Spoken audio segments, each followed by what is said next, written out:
Yeah, buddies, it's the Bennington Show. And you can tell by the opening, it is Friday. I'm Ron Bennington. I'm Gail Bennington. And I have to just say this, Gail. I think it's lovely the way Vito will do the lines from the great movie Friday, every Friday. But he puts... I get that he's not an impressionist, but he does not even... Vito Calise, as we were talking yesterday, it seems like he's the new it boy. Yeah. All the ladies are taking a look-see now. Not just ladies, from what I'm understanding from some friends of mine.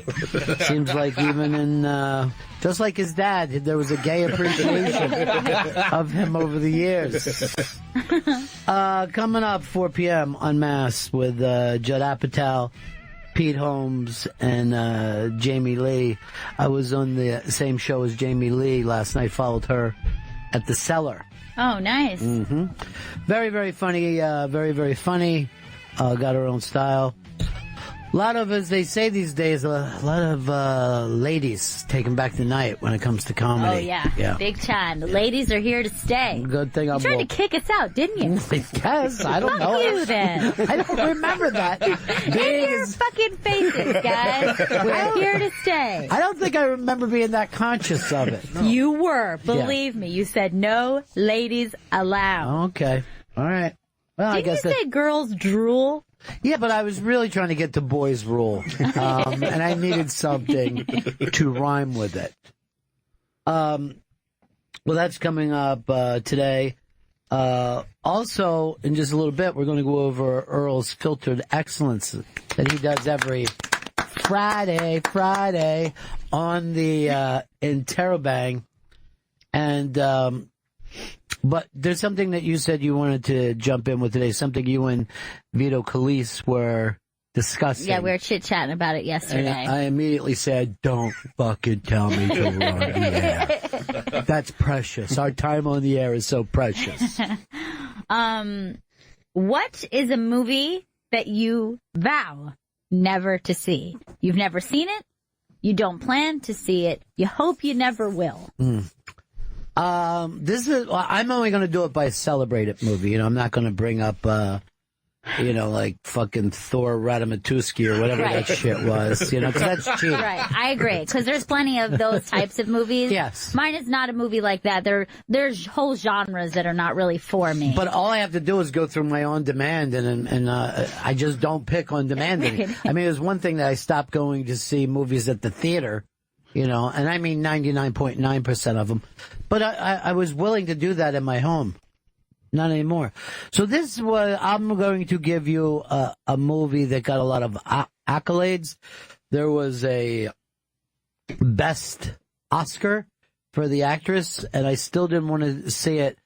And I'm not even sure the name of it, but I think it was called The Room or something along those lines. Just Room. It's like a super sad movie. That's all I know is people are like, it will destroy you. They were, it was a mother and child that were kidnapped, kept in a room. And then from what I understand, the little boy got rolled up in a rug, which the older brothers did to a friend of mine when I was younger. And even though it didn't happen to me, I still feel claustrophobic about it. No, I don't want to see this movie either. You guys have gone too fucking far this time. So that, for that reason, and that reason alone. I just knew that it was heart-wrenching and, disturbing at times. I didn't even know that's why they were in the room, and I'm totally out. You've convinced me on that alone. But the good thing is that the lead actress, and I think her name is The Room, she's starring in the new Captain Marvel, which has got 10 women make it in the superhero genre. And I go, didn't we just go through this with Wonder Woman? And the answer was yes. The answer was yes. Yeah. It looks like she won't be put in a room this time. That's good. That's good. Even though the Me Tooers are trying to keep her there. That thing should have been just called Me Too. Earl Douglas, do you have one of these? Very popular movies, particularly in the black community. I refuse to see any of the Madea movies. Why? This last one's coming out. Does this annoy your family? Like, does your family like, just watch a Madea? Yeah, Medea's funeral, I think it's called. So he's putting to rest Madea. Is it Medea's funeral or the last Madea movie? I thought it was just the last Madea movie. Medea's funeral. I can't believe that he's going to actually kill Madea. It's a Madea family funeral. It's not Medea's. Yeah, but that doesn't mean it's his or her. Now, I understand completely what you mean, Earl, because I was literally forced to see a Madea movie because I was doing an Unmasked with Eugene Levy, and I hadn't seen any of them. And I think this went into late. We already have the audience, Madea, right? So Eugene Levy, he's just like the stupid white guy. Medea's Madea. And what was funny to me is you can see the improvisation, right? But it doesn't ever end on time. You know what I mean? So it'll be like, I'm going to eat this whole ham right now. Yeah, that's it. I'm eating that ham. That ham was delicious. Glad I ate that ham. If I get another ham, I'm going to eat it too. You know what I mean? Like we've all, like I'm in the screening room and I'm looking around at other people going, isn't this scene over a while ago? Like it is so fucking lazy. It's not even that it's unfunny. Right. It's just like it doesn't matter what Madea does. No, Madea says like things like hello. That's all I know. That's good. Yeah. She says R's at the end of. Now, what is Medea's real name? Tyler Perry. Look, I have total respect for what Tyler Perry did with his career. He started out he created an audience. He did, yeah. I mean, he was writing plays and getting people into theaters that never would see live theater, and then he started making movies. I would even say that I wouldn't even call that live theater because he was doing it at the church. You know what I mean? And getting the church ladies to come downstairs to see the theater. You know what I mean? We're not talking about Broadway here. Okay. You know what I mean? But he went around like town to town, church to church, getting that going, had his own indie thing, you know, raised money. All this stuff is his. Everything he's doing is his. I'm just saying you could treat it a little more precious. And I do think the character, you know, I'm always a big fan of a big man who dresses up like a woman and then beats people up. That has worked in the history of comedy. That is tradition. But why won't you see Madea? It just seemed silly. Like, just really. But do you feel like it's bad for black people? Like it's holding them back. Oh, not at all. It's an opiate for the masses. It's just. What was that line? I've never seen Madea, so I don't know if I'm doing a Madea impression. Looks like I'm the only non-racist here. I'm very proud of myself. And by the way, when I talked to Eugene Levy, he was like, he is a genius. It was such a great set to be on. I go, yeah, because there's no pressure. You know, you get a real, that was great, no matter what happened. Have you ever seen that he releases the plays on DVD, but he releases the play based on the movie around the same time? So as a kid, I wanted to see one of the Madea movies and accidentally bought the play and had no idea. And it's not like a nice set. No, it's shot it's shot on tape. Yeah. And you have no idea what you're getting into. Yeah, he had a couple of friends just in the back putting up some fucking tripods. Camera moving during the play.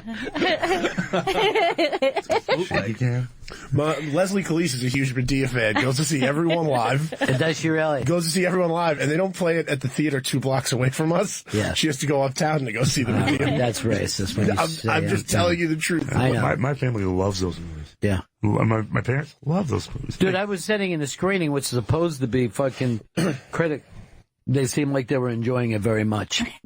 And I didn't understand it. I mean, I wasn't. From a filmmaking point of view, it was crazy. But then Madea was in Vice. Madea just shows up and there. We ain't gonna go. There ain't no weapons of mass destruction. No, he played the general.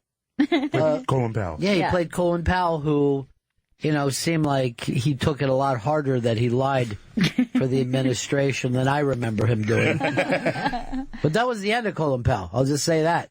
Yeah, I mean, he was one of the most popular people in America until he went and did that. And according to this movie, and I don't know whether I believe, it's allegedly a comedy, but like Colin Powell knew that he was doing wrong. Really? Yeah. That's what they allege in Vice. Tuesday is the Oscar nominations. I hope Madea gets in there for that Colin Powell role. I just can't watch, and Black Men in Drag has had a history, like Geraldine, Flip Wilson, and... Loved Geraldine when I was a kid. Loved. Like, hilarious. I would actually be like this. Now that is genius. I'm gonna get Killer to come back in here, whip your butt. That was the whole thing. It was just a really angry black woman. Flip Wilson. Killer. Yeah. Killer's gonna come in here. Oh my God. My eyes could go out now and I'd be fine. There's one sketch, Geraldine was a Playboy bunny. Yeah. And crushed it. Flip Wilson is forgotten about, you know what I mean? And was a million times bigger than Richard Pryor. You know what I mean? Really? Flip Wilson couldn't walk down the fucking street anywhere in America. And he only stopped the show. He quit. That show was like a #1 show for like years on end. Yeah. He just quit because he was like, I got enough money. I want to raise my family. Yeah. He basically retired. He was like, I'm going out on top. He built a pool out of $100 bills. But maybe for that reason, just completely forgotten. Like, you guys have no idea who we're talking about. If I was Chris, I would have grabbed the Geraldine thing. But let's go on to Veets now. Vito, this is a movie you refuse to see. The King's Speech. The year it came out, I was mad. I felt like it was just Oscar bait. It had stuttering. It had like the speech impediment thing. It had an English accent. It had a fucking period piece. But the thing is, it was a true story. It actually happened. I get that, but like if they would have just made it up. Like, what was that fucking? What is that character, Smiling Jack? What is this fucking Ben Stiller character that won't go away? Simple Jack. Oh, Simple Jack. Yeah, he was kind of a real life Simple Jack.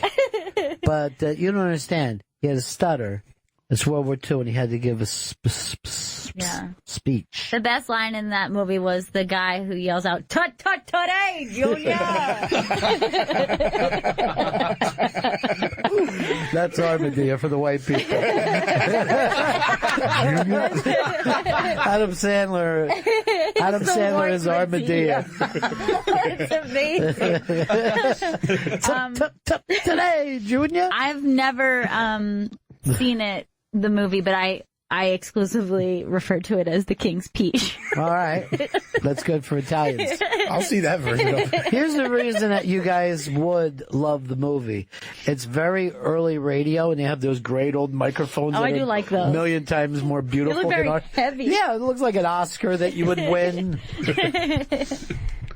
But I can get it. You're not a period piece guy anyway, right? No, the only period piece I've ever liked was this year. I saw The Favorite. I don't even know why I went to see it. I fucking loved it. It's the only time. I really want to see it. It looks great. Well, we're going to have to see it. It's going to get nominated.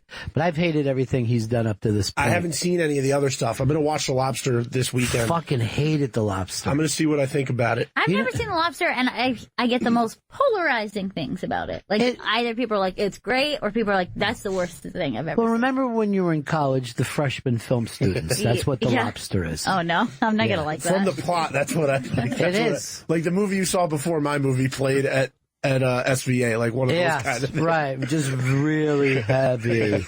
But, I have friends that love it, and I'll go, it's fun. It's just like when Mother came out, and they were like, well, it's a metaphor. I go, no shit. It's a metaphor. No fucking shit. When the metaphor just slaps you on the forehead, just fucking be blunt then, There is a little bit of that in The Favorite.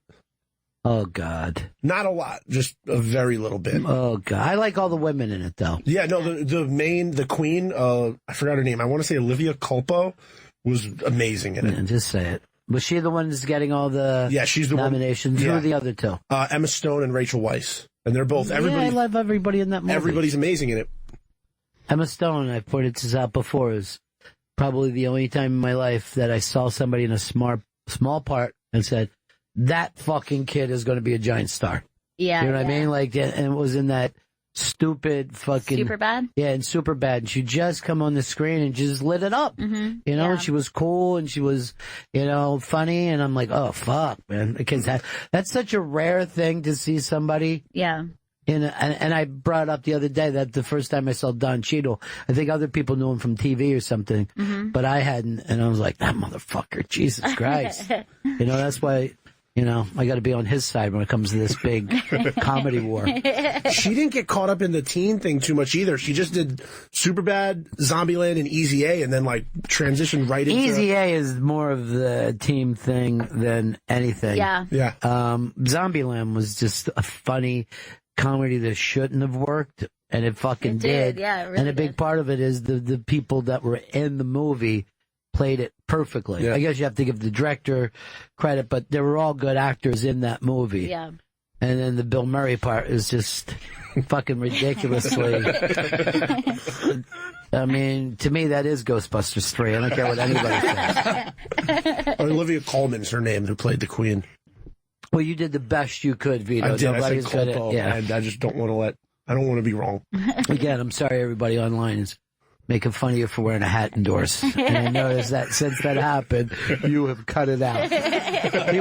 Remember the hat was his thing? I'm going to wear a hat everywhere. Yes. And then all he needs is a couple of people online calling him a fucking, idiot. And boom, the hat's on. I had my hat on today. I lost it. I don't know where I put it down. Yeah, sure. I understand. One time I threw away a lunchbox on my way to school. All right, let's go to Big Chris Stangley. Christy. A movie I vowed to never see. Oh, boy. He even set the table on it. Now you know he's Is 12 Years a Slave. I will never see that too film. many years. It just seemed like, I don't know if it's a true story, but the guy seemed like he had it coming for his fucking actions. Well, he did have it coming. There's no doubt about it. He lived upstate New York, where he was a free man, and then went driving through slave country on his way to D.C.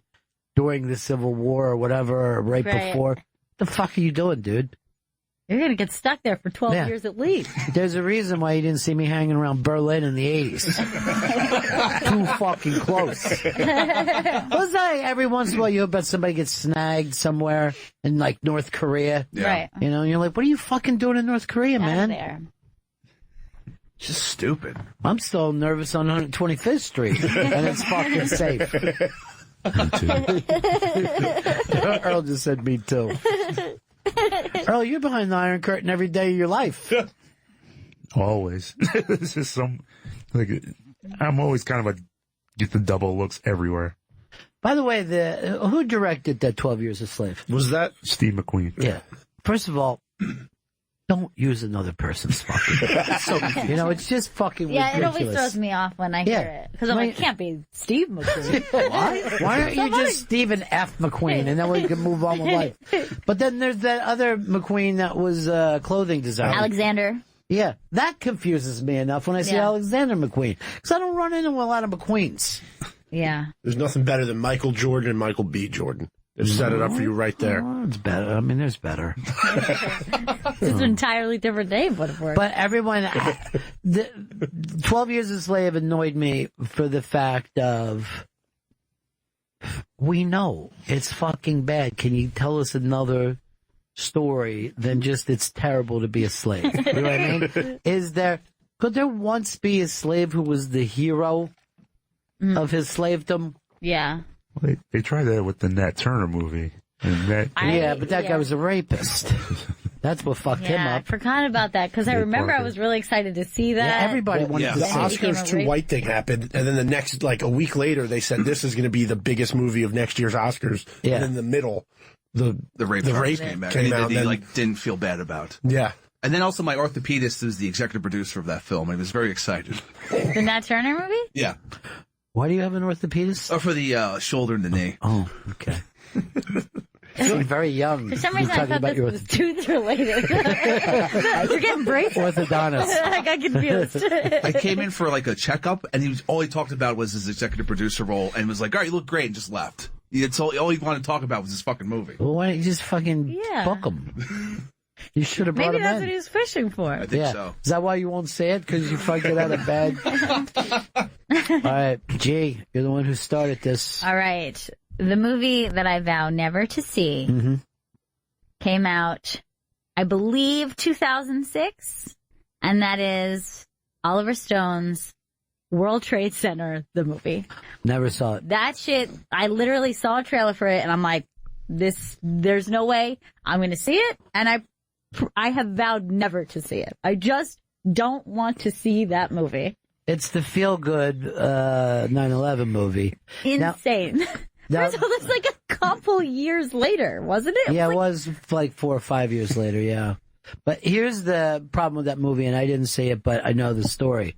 So the whole thing happens, the buildings go down, this cop goes down, and then he falls in the fucking hole, and then he's rescued. And they're like, yay, he's the one rescue. But you weren't in the building. You fell in the hole afterwards.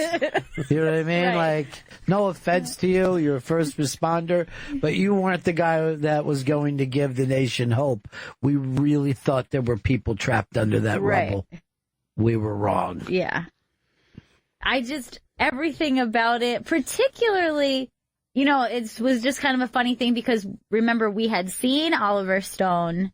I guess this was probably a conversation that was maybe months after 9/11. Yeah, it wasn't and he's like, I'm ready to make a movie inside a terror cell. Remember, he was like... Yeah, he was, and this was a panel, and I don't know why we were there, or what the occasion. I think the reason we did it was it was a cool movie panel. It was like people talking industry, and the thing was, like, where art goes after 9/11. I think it was just like, how can we... When we were back at that thing, will we laugh again? Yeah. Will we make film again? Is it stupid to make? And little did we know, we laughed and made the worst fucking terrible cartoon fucking superhero movies we went ever. So far. We were childish. But so we get to this, and it's over at the Lincoln Center. And the great female film producer Christine Vachon comes out with a backpack. Christopher Hitchens, for some reason, was on the panel. And then everybody else just has like water and pitchers. But Oliver Stone has this beautiful fucking water bottle just for himself. Like right away, you're like, dude, you're being so fucking Hollywood right now. Right? And Hitchens was, a right-wing guy at that point of his career. He wasn't always a right-wing guy, but leading up to that, he became, he was very anti Bill Clinton and blamed him for a lot of stuff. He was I was going to say radical Muslim, but he was pretty anti-Muslim. He was pretty anti-Quran, anti-anybody who was religious believer, right? And, was very hardcore, was going back and forth at that time to Iraq and Afghanistan when really nobody was. And Stone gets up and, he's so crazy and he's just mumbling and goes, yes, love to do it. It starts in a terrorist cell, right? And he starts like it's a pitch, right? We're following him. And like, we just got punched in the face, right? And he's talking about the people who punched us in the face and, how did they get there? What, you know what I mean? Like, and fucking Hitchens was just, you know what I mean? Also, I will say that as we had both said it's the first time that we actually heard someone hiss. So in the audience, people started to boo, and one woman started to and you know that boo hiss is like a thing, but she literally was hissing at him. And then Gail and I, and we were like, holy shit, fall into this fucking wake kind of laugh that you'll get at a funeral or wake. I'm like, oh my God, this uncomfortability, instead of making us angry like it was we were just laughing at, can you believe? And Stone was either so used to people feeling that way about him or clueless about it. Yeah. But he he gave zero fuck. And Hitchens was right next to him and the fucking veins are popping out. You know what I mean? At the mouth. And then the other filmmakers are just like looking off like middle children. Christine's just like, ugh. Yeah. God, remember how great Killer Films were? That was Unbelievable. That was her company. They just like made really great independent, a lot of queer films. Yes, a lot of films that they made were independent because they would never be made. You know what I mean? Yeah. Where now independent films have kind of become, you know, one of the people from Friends is not wearing makeup. So, I don't want to say Jennifer Aniston. But I didn't want to say Jennifer Aniston. So Killer Films did Hedwig and the Angry Inch, Boys Don't Cry, Happiness, Velvet Goldmine, I Shot Andy Warhol, Kids. I saw every one of those fucking movies. Yeah. Carol? Yeah. Well, that was one for you, huh? Get the white girl. I understand, Earl. I understand that would be a Jack movie for you. Well, first of all, she was with a black dude, but like in the 50s, like in Connecticut. But he also had the deepest voice of ever. He's the guy that later did the commercials, like some kind of insurance commercials. Oh, right. You know what I mean? He just, Haysbert? yeah, I don't know who he is, or I'm going to be totally honest. I think his name's Madea. But like that was just going out of their way to make somebody as threatening to white men as you possibly could in the 1950s. It just sounded like his balls were in his socks. Now, I just have to add that the whole reason this conversation came up is that I actually said I vowed to never see this movie aloud as I saw the trailer, and that was Fred Claus. No. I remember seeing the trailer, and out loud to myself, I said, I will never see that movie. And if it's on TV, I will run. I'll run. Who's in Fred Claus? Vince Vaughn. It was on TBS a lot this And holiday he's like season. Santa Claus's brother, and I was just like, that's not a movie I want to see. Paul Giamatti's Santa Claus. What's Vince Vaughn's comeback going to be? He's starring in the Rock's new movie that he's producing about the wrestler Paige's family upbringing. He's a wrestling trainer. Oh, God. It's produced by WWE. Oh, Vince Vaughn. You're on top of the whole fucking thing. He's got 3 movies announced in post-production. As producer, though. Oh, God. Come on. We'll go to actor. We don't care what he's producing. All right, he's got 3 more. Okay. Arkansas, Against All Enemies, and Fighting with My Family. You probably can't even tell which one's the Page movie by those titles. I'm going to guess Arkansas. Fighting with my family. Oh, you got it, Earl. You nailed it, buddy.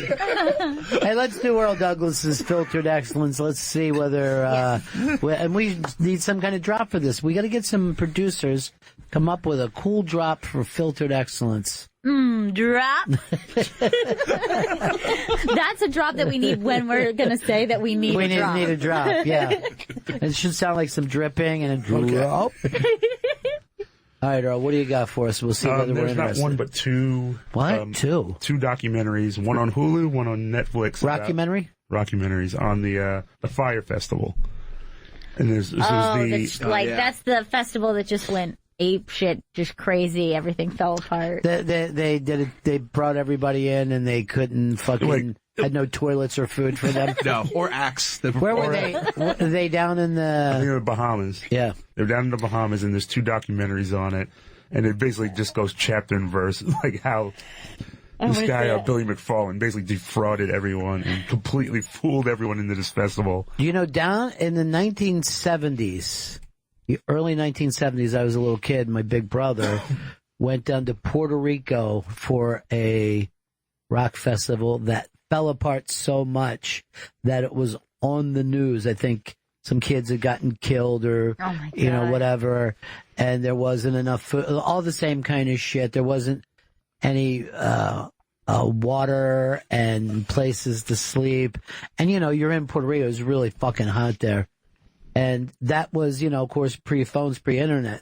So and my dad was trying to call and shit, Oh, God. And I think they went back to the airport at a certain point and ran into Black Sabbath. It was just like, dudes, I don't even know if you guys should be doing this. You should probably turn around. So there is what I'm trying to say, Earl, there's a history to bad rock fucking festivals, in places that's difficult. Suddenly it turns into the fucking Lost Boys. I think one review was like I said, this is Lord of the Flies meets like Woodstock meets Lord of the Flies. Yeah. Because people were just like, it got to the point, and then a storm hit. Yeah. And then everyone just started going crazy. And by the way, that's out. Woodstock 99, not really. Yes, and 94. There really hasn't been a good Woodstock since. Weren't there people from here who had to go to that? Yeah, there were people like in the EDM Zito. department, Oh, yeah. and they were stuck on a boat that was like docks on the island. Those And people were like, creeps. they like set up like FEMA tents for the people. That's how they were going to stay, and it was just a shit show. The food, they promised them like a gourmet meal, and then the picture that went up was one leaf of lettuce with 2 pieces of bread and cheese. Just give it to me. I'll eat it. By the way, I think this is filtered excellence. Monday is Martin Luther King Day, which is like a company holiday here. And Earl has put together his Martin Luther King best of Spike Lee, Smokey Robinson, and Reggie Watts with us. That's going to Should be be a blast. pretty fucking cool. All right, Earl, give us some more filtered excellence. Premiering on PBS this Monday is the film Rumble, The Indians Who Rock the World. And I saw something with that. Robbie Robertson is doing stuff with it. yeah, it's basically how Native Americans have basically impacted the world of rock, right from Link Ray, who was a Native American. And the song Rumble is one of our all-time favorite. Fucking Tarantino brought it back in a big, big way. Our old intern, Justin, turned me on to this documentary. Did you see it? Yeah, it's fantastic. Where'd you see that? I can't remember now. Was it in the theater? It was. It had a Like, theatrical run. I feel like I saw it last like in a year. link, maybe. I can't remember where I got it. Yeah, but it's premiering on PBS, and it features Robbie Robertson, and then there's people you had no idea who were Native American, who had like this huge impact. Cher? But guys like Link Ray, Robbie, obviously Jimi Hendrix, Charlie Patton, the great bluesman, was Native American. But were they Native American the way you were? Sacagawea? But when we found out that you weren't? French. Great session drummer Randy Castillo, who was played with everyone from Ozzy to Motley Crue. He's Native American. And then basically... That doesn't feel like a big leap from Ozzy to Motley Crue. Whose tag's down in the ground? That's mine. Oh, Earl. Come on. That's not like you. That is not like you. But Gail can't stand something on the ground. She has to get it. Yeah, but that premieres Monday on PBS. All right, count me in. Highly recommend it. Doesn't seem like a Martin Luther King thing, though. You know what I mean? Yeah, well, we do have a Martin Luther King-based filtered excellence item. HBO is going to be re-airing King in the Wilderness Is twice. this when he was on Survivor? No, this covers the last 18 months of his life. Starts with the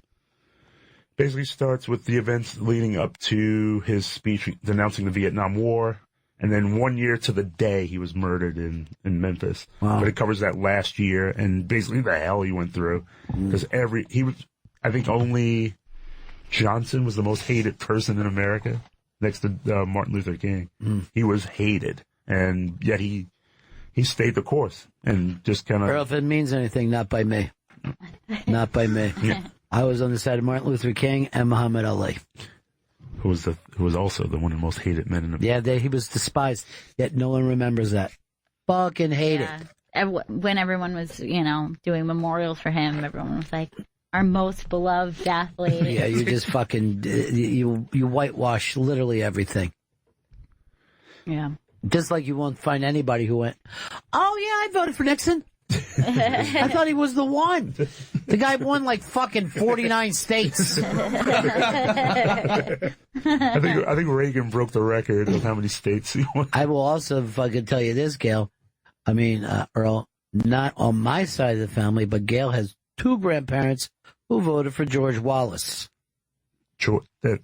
Not the comedian. No, no. They don't like him at all. Yeah, they really don't like him. The governor of Alabama. Yeah. Segregation now, segregation. Yeah. They're like, he's got a lot of good things, like the segregation That thing. part I like. Yes. I haven't looked into anything else. They never once in their life own up to that. Oh, I'm sure they Yeah, wouldn't. and they're Trumpsters. Mm-hmm. Wow. Yep. Also, They won't own up to that later either. But I bet, on Monday, they'll be like, Martin Luther King Day. Martin Luther King Day, everybody. We're going to have a party. at the Film Forum, they're going to start a month-long retrospective on comedy in the 10 years of comedy, 1969 to 1979. They call this all films that you could just fucking stream anytime you want. No, but, they have Animal House, but they also have Robert Altman films, Bruce and McCloud, and, we got Young Frankenstein. Yeah, stuff I watch. But they also got, not obscure stuff, but they have one of my favorite films ever is Breaking Away is going to be a part of this. That was really funny when we had Chris Stein in, right? There was some picture, and maybe even Bowie was in it, but that kid from Breaking Away was in it. And he was the hot kid for about a minute and a half. And he was also in this weird teen comedy called California Dreaming that I never fucking forget. I don't know why. Wait, what year was that, you think? 79, Breaking Away came out and was, I think, I won Best Picture. It's a fucking great little comedy. It's literally like an indie about this kid who lives in Bloomington. Yeah, Bloomington, which is I don't know whether you've ever been there. It's just it's got all this gorgeous marble, all the buildings.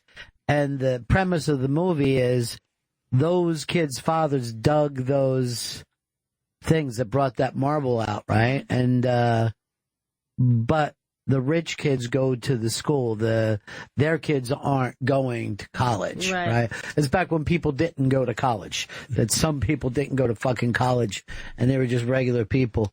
I think it was the first time I ever saw Dennis Quaid in a movie. I can't remember anything that he did before. He was fucking great in it. Wow. Yeah, he kind of plays like the ex-football hero. Yeah. And who thought he would go to college, but never went to college to play ball. And this kid is obsessed with bicycle racing when nobody was, like the Lance Armstrong type. And he loves the Italians and he speaks Italian. But he's a blonde-haired kid from Indiana. It's just fucking crazy and it's a great movie. You got to see it. Yeah, I want to see that. I'm going to give it 5 boxes of popcorn. Yeah. Yeah, this series also features one of the most underrated directors of that period, and I think ever, Paul Mazursky. And Paul Mazursky was one of the first independent film directors back in the day. What was it, Bob and Carol and Ted and Alice, Harry and Tonto. You guys would know him from, I'm sure you saw 2 Days in the Valley. Yes. Yeah. He was the guy who was going to kill himself and then ended up with those other people. So he would make these, he did Down and Out in Beverly Hills was probably his biggest thing, but it was these really pushy, driven comedies where people were falling apart, and just have like you would just say, I have anxiety and I'm going to a therapist. You know what I mean? When you lived in the suburbs, you're like, what are they talking about? What is anxiety? So, like when you watch Down and Out in Beverly Hills, where everybody was having affairs with each other. And what was that great Talking Heads song that was in that movie? It was, Once in a Lifetime. Yeah. Oh, yeah. So, literally, it was once in a lifetime as a movie. I haven't heard that song in forever. Chris, don't just sit around. I mean, when we're talking about a song, grab it for us. I always think about that movie, Down and Out in Beverly Hills, because you're like, you ever look at a homeless guy and go, what could push me to be at that point? Mm-hmm. Could something happen? I forget didn't he get his heart broken or something? Yeah, something weird? like that. And I also think about, in the conversation when she's like, that was someone's little boy. Yeah. Like that was somebody's baby boy. I could see Earl being homeless. Definitely could see Chris being homeless. Oh, yeah. Chris might be homeless. Vito won't be homeless as long as his mom's alive. Yeah. She's going to take good care of you. Yeah. And even after. It's a cheap apartment, so I'll be fine. Gail, do you think if you found out that I was just on some Skid Row somewhere that you'd come looking for me and I'd be like, yeah, I'm just taking my whiskey. You're coming home, Dad. You know, you think that you can't lose everything, but you can. Anybody, you know, you could be in some kind of an accident that changes everything, or... Well, look at the guy that we had on the show yesterday, the Brazilian comedian. Rafi Bastos. He was a guy who had made it in Brazil. As he explained it, the Jon Stewart of Brazil. He would go on TV, the people would laugh, his opinions would matter, and then he said something, he did a joke that not only did it caused him like, oh, you're not going to have any future work, but then he gets sued for his money. Yeah. Over and over and over, and you can lose it all. Michael Cohen in New York is a very interesting example. Not only is he in with Trump, but he owns a bunch of taxi medallions, right? As this thing is happening, taxi medallions used to be worth, all it meant was you're allowed to be a taxi. And they were like $1 million a piece. Now they're worth $1.380. You make this thing, you push all in like, oh, I got the best investment. And it goes fucking south on you. Remember, wasn't the owner of the Eagles? He went broke. Leonard Toast. Leonard Toast was a guy, and you guys are too young to remember when Atlantic City first started to have. We didn't have any casinos on the East Coast. Atlantic City opened up. And in my town, in this small part of my town, the person who owned the bar lost their bar, and the person who had the number one hoagie shop, which was, I mean, they had a beautiful home from having a sandwich shop. Right. They lost their sandwich shop because they didn't know they had a gambling problem until it showed up. You know what I mean? Right. You could back then you could go to Vegas once a year and you're like, man, you lose money when you go to Vegas. But you're not at Vegas every weekend. Now people do that. So you can find out that you have an addiction. Like some people found out they have an Oxycontin addiction at age 50, 60, because they had never tasted it. As soon as they do, they're like, fuck. That's like the opposite of the fantasy you have when you're a kid, that you'll just pick up something and be really great at it, and then all of a sudden be like the world's greatest tennis player, just you didn't know you had it in you. It's like the opposite of that. It's like the nightmare of that. It's like, I didn't know I had a weakness like that. But the world's greatest tennis player has its downside, because then your body gives out. You stop playing tennis. These guys that get drafted by the NBA go broke because they think they're always going to be there. NFL players, they go broke. Literally going from millions of dollars a year to a couple years later, nothing. Zero. Yeah. You may ask yourself, how did I get here?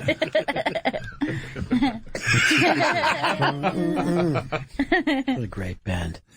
But that happens time and times again, and you wonder, like, why not quit? When you see a fucking guy who just like, I'm just going to fucking drink on the street, not even going to go looking for a place to live. There's times in your life you could go, yeah, I see that. You know? Or you could be the kind of person who fully reinvents yourself. That is so rare. Yeah. You know, I mean, like I said to F. Scott Fitzgerald, I said, there's no second acts in American life. And the fucking truth is, you said that? That gets quoted so much. It's a fucking lie. There's plenty of second acts in American life. Look at Terry Bradshaw. Terrible football player, made it. One of the, 4 ranks. Terrible broadcaster, made it. Terrible singer, he just dressed up like a fox or whatever and went on fucking TV. Actually has a pretty good voice for a guy who doesn't sing. He has got that Gomer Pyle thing where his singing voice sounds nothing like his talking voice. Dude, I still haven't catched up. I keep forgetting to watch that show. I never watched it either. What am I going to do? Sit around and watch this? What is the name of that show? The Masked Singer? I just saw Joey Fatone had to come out and say he's not one of them. Wait, what's his last name? Fatone? I've been saying fat one all this time. Am I wrong with that? No, you're not. Vito's wrong. We don't want to hear him sing. Honestly. He's a terrifying mascot, though. Yeah, he looks like they're all like that. He looks like Reggie Ledoux. Yeah, they're all going to end up killing people. So is it like every week it's the same masks, and then you guess every week who they are? I don't know. Why are you asking us? You know not one person in here watches that show. So they're like, oh, I know who Reggie Ledoux is from last week. Yeah, after a certain point, they start going, I've been listening to you enough. I listened to him once. I'm like, I know exactly who. How do you not recognize Tommy Chong's voice? What are you doing every time you're in here, Earl? Oh, my God, Earl. Does that happen all day when you're in the fucking other room? Yeah. Keep it on silent. He's always just clicking videos in the booth. You know what? I know what to do, dude. Give me a fucking hammer. I'm going to fix your problem. I usually keep it on silent. No, he doesn't. I've never heard that thing on silent. I heard it on loud.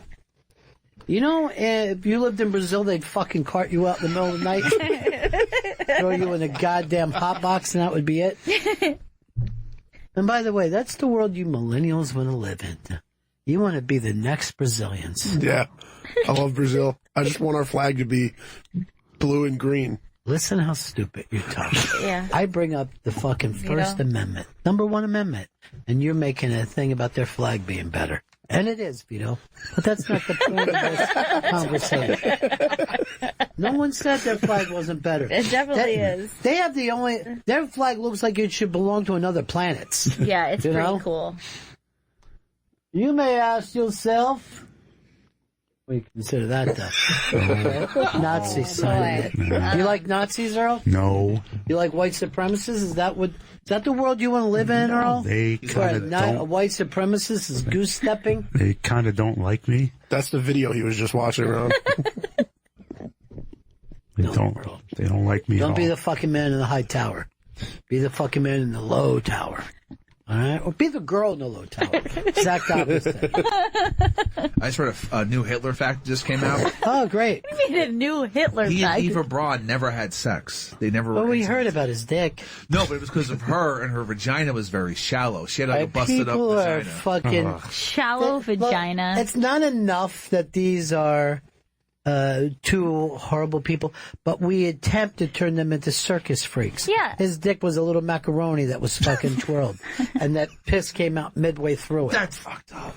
It never is happening. That's what Oh, I'm by the way, explaining to you. you're saying that, but it didn't hurt him. Still, you were having just like, ouch. the pee hole of the shaft. Is What just would you, fucking how would you crazy. know the And difference? by the way, if he has a tiny dick, who cares if she has a shallow vagina? They're made for each Yeah, other. that's great.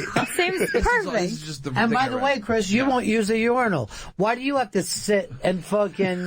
what kind of a fucking crazy straw dick do you have that you have to sit down every time to piss? I have a scrotum urethra. And he'll also say he's afraid that if he pisses, he'll just shit himself at the urinal. And you're going to run down other people. How And by the way, relaxed are you? Vito, I'm glad I have the free speech to express this. I guess you'd have it, that he was thrown in jail for all this. Yeah. I stand by my Brazilian brethren. This is New Brazil. You know something? You knew something, but I can't fucking say what it is.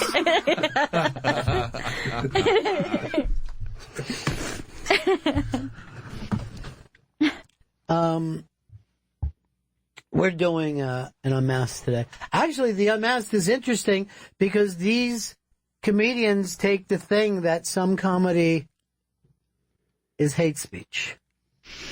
I mean, I think they at least set it up that there's some comedy that is okay to do and some that isn't to do. And they use the term hate speech. Can we at least say that unfunny comedy is a lot harder to defend? But if I feel like there's no subject matter that is off the table if you have the right comedic approach to it. That's how I feel about it. So, who's judging, though, whether it's right or not? The audience? Yeah, and by judging, I don't mean, again, throw that person in jail. Just being like, I don't find that funny. I find that to be mean-spirited and not, like, have a punchline. But you could still get big laughs. There's certain dude bro comedians who got big laughs doing that. And almost the majority of the people would think that they were a funnier comedian than the alt comedian. You know, a lot of the people saying, hey, that's not funny, are not as successful comedy-wise as the people. Like Dane Cook used to take a lot of shit. There wasn't anyone bigger. And I guarantee you, I'm going to make the prediction. What's today's date? Today's the 20th. All right. No, today's the 20th. Today's the 18th. Today's the 18th. I thought I had fucking leaped into the future. 1 year from today, people are going to be complaining about Sebastian Maniscalco and claim they don't get it. You know why? Because he's the most popular and with a certain type of person. Right. You can And time capsule this. Next year, they're going to do the Dane Cook thing to him. Right. They're going to start and act like, you like that good? Then you must be a fucking asshole. You watch. It's just the way it happens, Earl. It's just the way it happens. Always snowballs. It snowballs. Thank Ew. you very much. You take the jizz that is in one mouth and spit it back into the person who That's jizzed. gross, Earl. I.e. snowball. That's the way he works. He works white, as he said. For color. And you know what? I defend that and his right to say. I'm grossed out by it. I like to go to his house in the middle of the night with torches. Are we going to take a break here, Chris, or Yes, what are we doing? We have to break. All right. Coming up a little later on, we're going to be doing that Unmasked with the whole team from Crashing Bennington. Bennington Show. Coming up in just a little bit. It's a big show of the Unmasked program with the gang from Crashing. Judd Apatow, Pete Holmes, and Jamie Lee. That's coming up at 4 p.m. Oh, did not expect that to get applause. I really like that Jamie Lee. She's great. Really? You just went crazy. Yeah. You just had her passing Dave Attell. Fuck Dave Attell. It's all about Jamie Lee. This is very funny. So I run into Attell the other night at the Cellar, and I was like heading down to, it was the night of the big underground party. The kind of the Cellar's after Christmas party, and everybody. So I felt like I got to do a drop in there, and then I had a set to do. So I'm going down the steps from the outside, the famous Louis kind of entrance, and Attell's down there on his phone, right? And I'm like, oh, this is like living in that fucking TV show.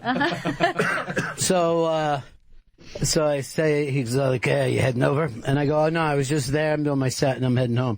He goes, looks like the biggest party since the night that Netscape went public, right? And I go like this. Oh, so you're watching Valley of the Boom? And he goes, yeah. So that reference wasn't from 96. It was from last night. Beep, beep. You were asking me, Gail, about the wink. The wink. Yes. Which I think is probably somewhat underused these days. The wink has taken a bad reputation. Well, I'll tell you why I'm curious about it, is I am a winker. And I wink at people in a time that I can't communicate. Like I can't say something to them, so I give a wink. And It comes up a lot if you are doing shows, if you're saying hello to people, but you're busy doing something else. A wink is a greeting, but somebody told me a wink is creepy. And I'm curious, is a wink creepy? Is it flirtatious? Or if somebody winks at you, is it just a greeting? I never think it's just a greeting. I think it's flirtatious sometimes, and other times I'm just fucking around. You know what I mean? So you could do like a little joke and then you give a wink, like, Right. Like if you tease somebody's husband, then you wink at the wife, like, I'm fucking around. Right. You know what I mean? Let's not take this personal. But most of this time it means I am prepared to give oral sex. That's what I'm telling people? Yes, you are telling people I didn't that. realize. I'm going to HR. Because I will say that I'm aware that it's a bit a flirtatious type of thing. Like, it doesn't necessarily have to be sexually flirtatious, but it could be like cheeky. Like, it's funny. It's an interesting thing, but in these Me Too times, flirtatious goes too far. Like flirtatious, the non-sexual, I'm just, allowing it. Now that's considered a creepy thing. It used to be, that people would all be flirtatious right. with each other. I might be in big trouble. I think less so than if Earl starts doing it. And in Chris's case, he can't wink. He's a blinker, and I find that downright fucking scary. But you know what I mean? Like, we don't live in a flirtatious. Right. Flirtatious is now toxic. It's bad. Well, I'm sure I've winked at you, Vito, Yeah. Chris. I'm sure it's happened. I don't And then like they it. hooked up with You don't like it? I don't like being winked at. It makes me uncomfortable because I just don't know what the connotation is. Even from a friend, it just takes me off guard. I don't like I've a been wink. winking at you for years. I've never loved it. Oh my God, this is hurtful. This is the cold truth right now. Well, I mean, you're acting like you're the victim, but he felt like the victim. Now you understand. Yeah, now I get it. Now you get like, hey, I was just having fun with you. And toxic men go through this all the time. It's a horrible time to be a toxic male. Now, Vito's younger than me. I take every wink as flirtatious, and if a woman is to wink at me, I think, well, I think I guess I have a chance to. But I wink at you, Chris. And I think that. Oh my God, this is so eye-opening. Let for me just ask you this. Don't any of you guys think that the Coke is here? That's what the wink comes from? Is that all? mean, so Is that many completely gone? Well, I mean, that's not part of this generation either. These guys don't do Coke. You know? They used to be like I'm not allowing the whole room to know. Right. But when you see me go to the men's, costly. follow me. Follow me. I'm willing to lose friends over this Coke. I'm not lying to you. By the way, I just want to make it clear. My winks have never mean that I want to see those dicks, okay? But Never meant that. what does your wink mean? Just like, hey, what's up? Like, if I'm doing something. That's wrong then. Like, hey, what's up? How's it going? Stop flirting. He's right.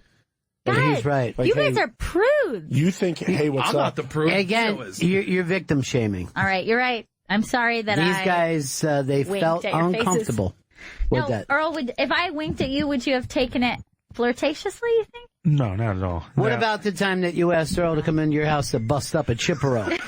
That crossed the line. No, I had having 6 sisters. The wink meant something else. Prostitution. No, because we'll be say walking down the street and guys will walk up to one of my sisters and think, hey, how you doing, man? And, how you doing? Right, and the guy say I'm with my brothers. Because a lot of times they were sitting. Right. If you're busy later, you want to come over and do the wink. So it meant something. I was right when I said prostitution. Yeah. You're going to get some. So that's the vibe that you're giving off. I didn't know. I thought it was a friendly thing. I mean, I feel like people winked at children. Yes, well, and that was at a different time. Nobody would wink at a child today. I remember being winked at by Yeah. strangers as a child. Like, hey, a little hello from a stranger. I guess. Yes, now it's me. and that was because that wasn't the times that we live in now. You need to evolve. All right. And you have to understand where we've all evolved to, and we're expected to evolve together. You guys are going to see these eyes wide open from now on when I look at you. That's all Not I've too ever asked wide. for. What have I done? Now you look like you're scared, like you need help. Now the wink has gone the way of the whistle. It's gone. It's Right. not anything that people...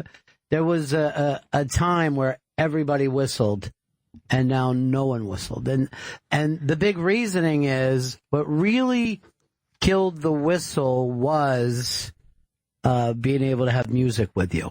Right. You know what I mean? Like, it's really, you could say it was the iPod, but well before that was the transistor radio and the boombox that got rid of whistling. But if you look at the 40s and even 50s, everyone whistled. It's just fun. Everyone whistled. Now, I'll tell you, if I'm like on the street or let's say I'm in the hallway of my building and I hear a whistle, I'm like, it's a little eerie. It Yes. feels like a little creepy, like something in a horror movie is Yes. about to happen. Yes. And again, we have evolved to the whistle as something that's anti-social. Right. But people used to have to whistle to keep a tune in their head. Now you don't, you know? And this wink of yours, this predatory move right before you lurch and lunge Okay, I won't do has it. got to stop. My dad used to whistle all the time, and I was always super impressed. He could do the whistle with 2 fingers in Yeah. the mouth, the super loud whistle. I don't see anyone doing that. No one does it anymore. No. That whistle used to always- mean dinner time. Come home. Yeah. And now it would be terrible because it looks like you're calling a dog in. I've But always every wanted- father in my neighborhood could whistle. I've always wanted to learn either like the point your finger thumb one or Yeah. the 2 pinky one. both of them seem very loud and impressive. I never learned them. I could just regular whistle. Well, here's the thing: when you said I wanted to see, people had nothing else to do, so they could take a good 50, 60 hours until they perfected their whistle. Now, if people don't do it right away, they just don't do it. Vito, do you whistle? I don't even know how to whistle in general. Wait, you can't even whistle? No. That's a pretty good whistle. You're not even making the right mouth. Spit is rolling down your chin. Can you slobber? Are you able to slobber? I can slobber with the best of them, but I can't whistle. Too bad. All right, let's move on from this, quite frankly, toxic female talk. I'm sorry. I'll change, and I'm going to evolve to be a better person. And now, when I did it that way, I didn't realize it made you guys sensitive. But now I know I'll never do it again. Just the way you sound, though, that's that thing, like somehow we're all being punished. It's condescending. Yeah, yes, thank you. It's very condescending. And that's what people hate in, like, when men apologize. As a matter of fact, I just saw a female friend of ours, and I'm not going to push the story along, but I was on every part of the story. She was on TV, did a little thing about a certain political person. Not only was she attacked by the people that back that part, as you know, and I'll just say this, it's a liberal thing. It's all Democrats are the only ones that are running. So she did please, blah, blah, blah. Don't. That person's followers attacked and then went back and went all through her tweets, brought up every fucking tweet from years ago, and then she gave an apology, which people thought was either a parody apology or a clueless apology. I thought it was plenty of apology. I thought it was the kind of apology people fucking wanted. And they attacked and did the thing that you said, which was condescending. Yeah. You cannot apologize in this world today. And I don't mean like you should never apologize. I mean, even when you do apologize, people don't like no one is fucking satisfied. It's so fucked up. You can't fuck up. And then when you do fuck up, no one gives a fuck if you. I wouldn't even consider this a fuck up. I would consider this, they made jokes years ago and, use some things that you can be sensitive if taken out of context. Right. Like if you would take me and Earl's relationship, you would think that he was anti-white because he makes a lot of white jokes with me. Yeah. You know what I mean? But I never take it that way. I feel like we're making fun of racism when he teases me about being white. And I love it. It's great. I love it. But it doesn't mean that every white person is going to do that, especially the toxic white males, which I'm a part of. But I will tell you this, I think it's crazy because people obsess if they don't get that apology. But they will go, why doesn't she just apologize? Why doesn't this person just come forward and apologize? And then they apologize and I'm like, you don't mean it. But here's the thing, Gail, that you don't realize. Our society, right, is Twitter trolls. And we follow the Twitter trolls even if you're not one. Right. Who we're outraged. We don't even get to hear what's to be outraged about until the Twitter trolls have pulled it up into the red zone. And then we decide whether the Twitter trolls are right or wrong. And a lot of times if it fits our political side, we'll go, yeah, Steve King. What a fucking dick. He's bad. Yeah. But it has to be up to that level before most of us become aware of it. And they're not driven by any real things that we've had in society before because it's anonymous and they're not all the same people. You know what I mean? Like some of the people, let's suppose that even half were happy with the apology, that you're still only hearing from the half that aren't happy with the apology. There's no other agenda, it feels like, other than outrage. Just general outrage amongst all groups. Yeah, I understand, Chris. You're fucking already picked up on the thing that people are saying these days. Thank you for repeating what everyone else fucking Do you have said. a rash? I know. Don't scratch your arms like that. Makes me want to send you out of the room. No, it's nothing. Nothing can change. How do you know that there's not bugs in your fucking skin the way you're scratching? There's no bugs inside of You me. don't know. You just started scratching now. You can't make any fucking definitive. You made yourself bleed. Good point. You bleeding? Blood. Here's Oh, God, dude.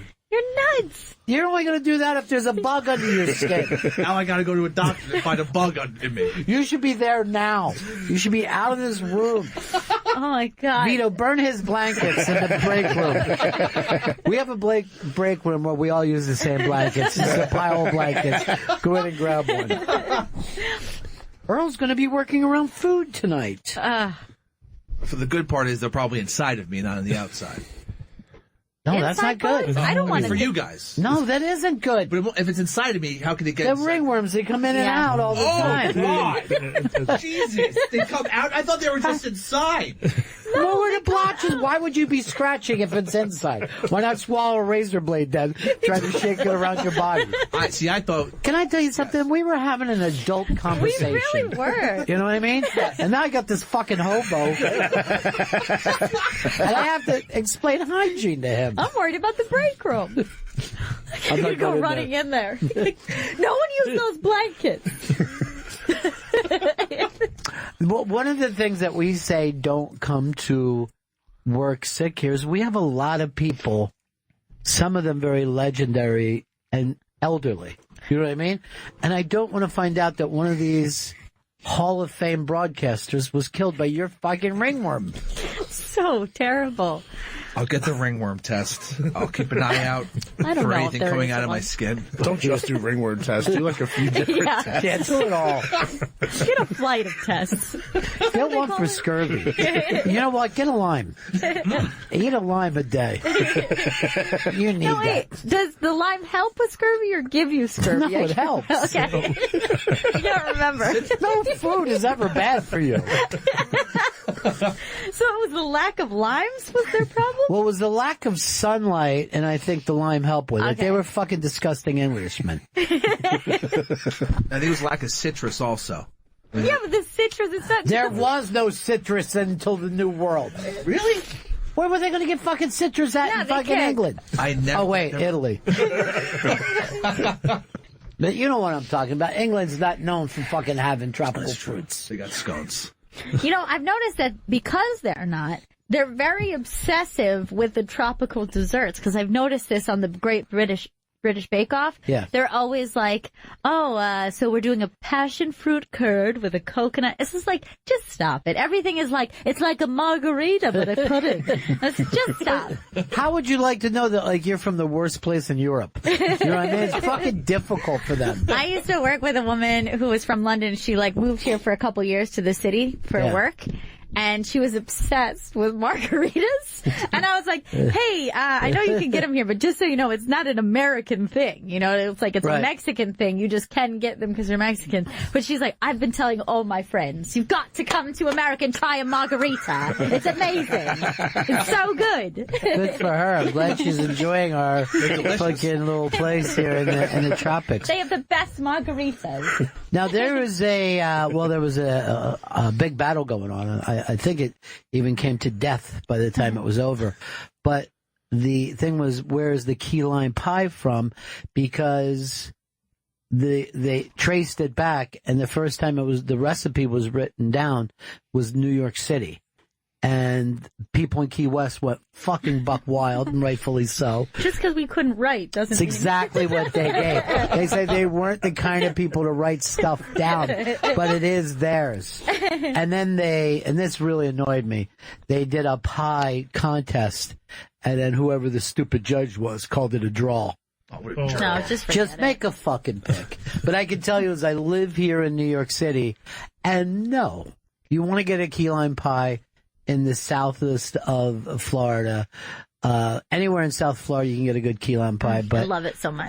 but I never would go to Key West without having key lime pie. Yeah, absolutely.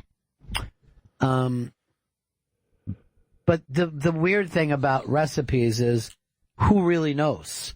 You know what I mean? Yeah. But it seems like you would only make a key lime pie if you had extra limes. You know what I mean? Right. Like, we have so many limes, what do we do now with them? Make a pie. Yeah. Could we make a pie out of these? I don't even think you can. I'm going to need something sweet on the top. Should I make a custard with it? But it's, there's nothing worse if it's made poorly. And you know what? I was saying the same thing. Cheesecake is very bad if you get it outside of the Yes. places, the people who admire and the same is for key lime pie. I feel like there's some concern if you see like a neon green color. Yeah. If it's too bright, I start to get concerned. That's a Jello or something in there. They'll put, and they'll even put like a weird Jello top to it. I Yeah. don't know. Thank you. Yeah, you want to be in a place that makes a very, very good key lime pie, or else you don't want it. Yeah. And I will tell you this. I don't think I've ever enjoyed a pineapple unless it was completely fresh from the tropics. And then it's the best thing in the world. Yeah. But if you're getting a fucking pineapple in, let's say, Michigan, it was picked way too soon. If you're getting one in New York, it was picked way too soon. Right. You want to be there where they're like, here's the fresh thing. That can be said for anything. A fresh tomato is the only good tomato. I'm thinking of like a hard, tasteless mango right now. Like you could bite a mango and it's like hard with no flavor, no juice, and it's so disgusting. But a mango in its perfection, Right. is Perfect. perfection in itself. Yeah. It's so good. Yes. And again, you only have it right next to where they grow mangoes, you know? Right. Now, I brought a bunch of, and I think that's where Chris ended up getting his fucking ringworm. Oh, that's so good though. This is terrible. My mom would only buy pears from the supermarket, and I always hated pears because it tasted like nothing. Like literally, like fucking, like it was getting me a plastic pear. Yes. Awful. And then I had one from like a farmer's market, or like, wow, Right. this is what pears supposed to taste like. Huh? It's fucking delicious. It's true. And it was like several years ago, I'm on the air, and I go, fucking watermelons have lost taste. Watermelons are not terrible. And then everyone said, where did you grow up? And I said, and they go, where did you get it from? And I'm like, from the guy. You know what I mean? The farmer would actually set up a stand. Mm-hmm. And they go, they said, go back there and you'll get a real watermelon. I literally did it. Yeah. And now I go, okay, the only way I can get watermelon is to fucking go to where they grow watermelons. I can't get it at the fucking supermarket. They don't give a shit. They have terrible produce. Terrible. BuzzFeed was doing a thing. Maybe you can even look it up, Chris. I don't know whether it's over or not, but they just said pick the best supermarket chain. And what would you pick? I've got to go original gangsta for me, and that's Publix. I still to this day love Publix. Not even close. Vito? ShopRite. Awful. Earl? Pathmark? These are all terrible places, Chris. I guess Stop and Shop. You guys all live in the past. That's the problem with you. You're not part of the new thing. Wegmans is easily the best of the best of the best. Going to Wegmans is a pure fucking pleasure. It's like a farmer's market that is there all the time. Now, they were picking... Wegmans was second on this list to Trader Joe's. Oh, fuck. And I'm not a big Trader Joe's fan. I'm okay with it, but it's sometimes the environment can stress me out just because like everybody in the city is just like psyched to be in there, so it's just really crowded. This is another thing. You're not going to get a good supermarket in the city. You don't have enough space. Yeah. You know what I mean? A supermarket is like a mall, and a Wegmans is... All right, so, Chris, go all the way down. Well, you're picking Wegmans for this. I'm not going to have you waste the vote. All right, Wegmans is selected. Yes. Wow. Okay. Trader Joe's almost twice as big as Wegmans, and then third is Whole Foods, which I'm not crazy about. Publix, fourth. Yeah. Publix is good. I don't think so. I shopped at a Publix the whole time I was in Florida. Would But- not put it near the top. I will say that Whole Foods, like their salad bar and lunch bar, pretty legit. Pretty legit food. It's better than just popping into a salad place, like a random salad place in Midtown. I'd rather go there. That may be true, but it doesn't make it the best. I mean, just because it's better than something shitty. I'm telling you, when I lived in Virginia, you would come down. I would take you to the Wegmans. Yeah. That's a way of saying, now remember, tomorrow we're going to Wegmans. And you could eat there. You could shop there. That's crazy. They made great sandwiches. They made great pizza. You could sit and eat cheese. They had a wine thing that was fucking unbelievable. Actually, Wegmans is the reason for one of my lowest feelings as a human being. The first time I went there, I was so excited. They had a massive olive bar. You've never seen anything like it, okay? It was the length length of a football field, and it was every fucking kind of olive you've ever wanted. And I love olives. So I had just filled up buckets worth of olives. I'm like, this is great. We can have all the olives we've ever wanted. It's going to be. So then I get home, and instead of spacing those olives out, I hit the olives harder than I've ever hit olives in my life. And it turns out that's a lot of acid for your stomach and pickly juice. And I all of a sudden was like, I don't feel so great. Threw up the whole night from overeating olives. And I was like, I've never thrown up from just simply overeating something, and I felt very low as a person. Do you know that that's the number one killer in Italy? Most people die there for overeating olives. Silent killer. Yeah. It's weird that Trader Joe's, I think Trader Joe's is number one in this bowl just for cheapness, because like their like products are all like generic products that they slap Trader Joe's on. You know, it's just cheap. I don't know if I think you could set yourself with a lawsuit by saying that. I don't know if that's true. I don't really go, but I don't like to be in a supermarket in the city. I'd rather just space my shit out. Yeah. I think the first time I ever heard of Trader Joe's was because people were buying the $2 chuck. The wine, yeah. Charles Shaw wine. Yeah, and it was like $2 bottles of wine. Right. Well, and young people were like, this is amazing! We can finally drink wine! Yeah. They do something that's weird where every ethnic part has a different name. So their Italian food is Trader Giotto's. Their Mexican beer is Trader Jose's. This is racist. That's pure racism, what you're saying. I mean, I say stuff like that and people get mad at me. But yeah, they have a fake Corona called Trader Jose's and shit. Yeah. And like, when I saw the Trader Giotto's, I thought that was a little much. I don't know if there's Isn't Joe in Italian Giuseppe? I have no idea. I'm pretty sure that Joe in Italian is Giuseppe. I could be wrong. And their Asian one is Trader Ming. That's not even tried. You haven't even tried. I'm not even going to repeat any of this. I'm going to stay clean on this. I'm Do they going to have an move around the Indian accent. I know they sell Indian food. I don't know if they have a Indian trader. Oh boy, I hope not.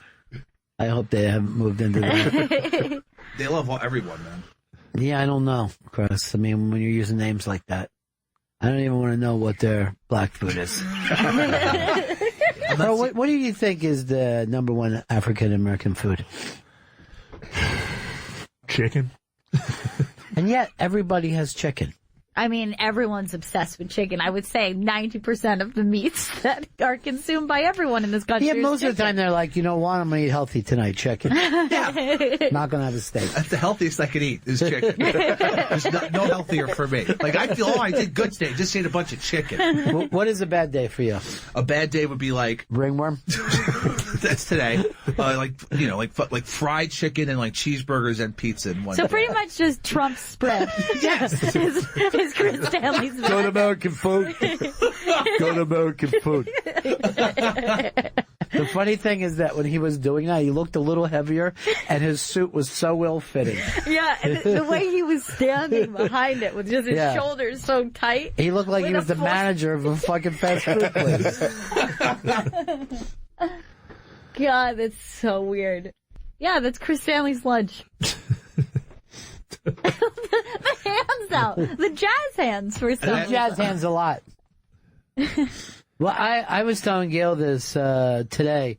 There was this kind of an older couple, and he was taking a picture for her, and they were standing in front of our building, and she had her hands up like and on one foot like she's Mary Tyler Moore, and I'm like, you realize you're in front of the 1221 building. This isn't the Empire State Building. Rockefeller. I don't know what she was happy about. And I don't know why we're all forced to be supermodels these days. Yeah. Like when I was younger, no one was a supermodel. You were just accidentally someone took a picture of you. Yeah, the gram really did that. Instagram, I would say even more so than Facebook, became the thing where it's like suddenly if you're at the beach, you need the shot of your feet like looking towards the water. Yeah. You need you jumping on the beach. Yeah. Like, first of all, like, I don't leap ever. Like, I've never leapt for joy. So this wouldn't be a moment in my life that you would Why don't you do it at the end of a movie? Just you and your friends leap and then I'll freeze frame it. Well, this is funny about Instagram because They used to complain about Facebook making you feel like your life wasn't good. But Instagram is the pure, everybody's life is better than mine. Yeah, traveling. Everybody is drinking and eating and traveling. And that's the biggest thing for me, is like looking at people that I'm like, how the fuck do they afford to travel so much? Like, with what money? Like, I'm just going crazy. What are you, Australians? Like, I don't understand where this money is coming from. No, yes, because any trip costs 10 grand. You know what I mean? Like, it doesn't matter if you're going to fucking Yugoslavia or Disney World, it's 10 grand. Now, this is funny about Instagram. So I follow Sean Donnelly, and I can't remember the person who was obviously another comedian, but they're laughing, and he's taking an Instagram picture, and Sean writes, me and whoever his friends are killing it outside the diner. And I don't know if you're killing it. You just had some eggs. Raw shit. You're laughing. But and then meanwhile, I'm at home going, I never kill it outside the diner. You have what in modern times is known as FOMO. I do. No. Actually, I have usually the opposite of that. I do get jealous as everybody's on vacation and going on great trips, but I never see people at a party at this age anymore and think like, oh, I wish I had gone to that, or I wish I could be doing that. Parties especially, I'm like, I'm glad they had fun. Yeah. I'm glad they enjoyed themselves. Yeah, I fucking, I get it. I know that you're trying to make something out of everything, but I'm going to fucking be in tonight.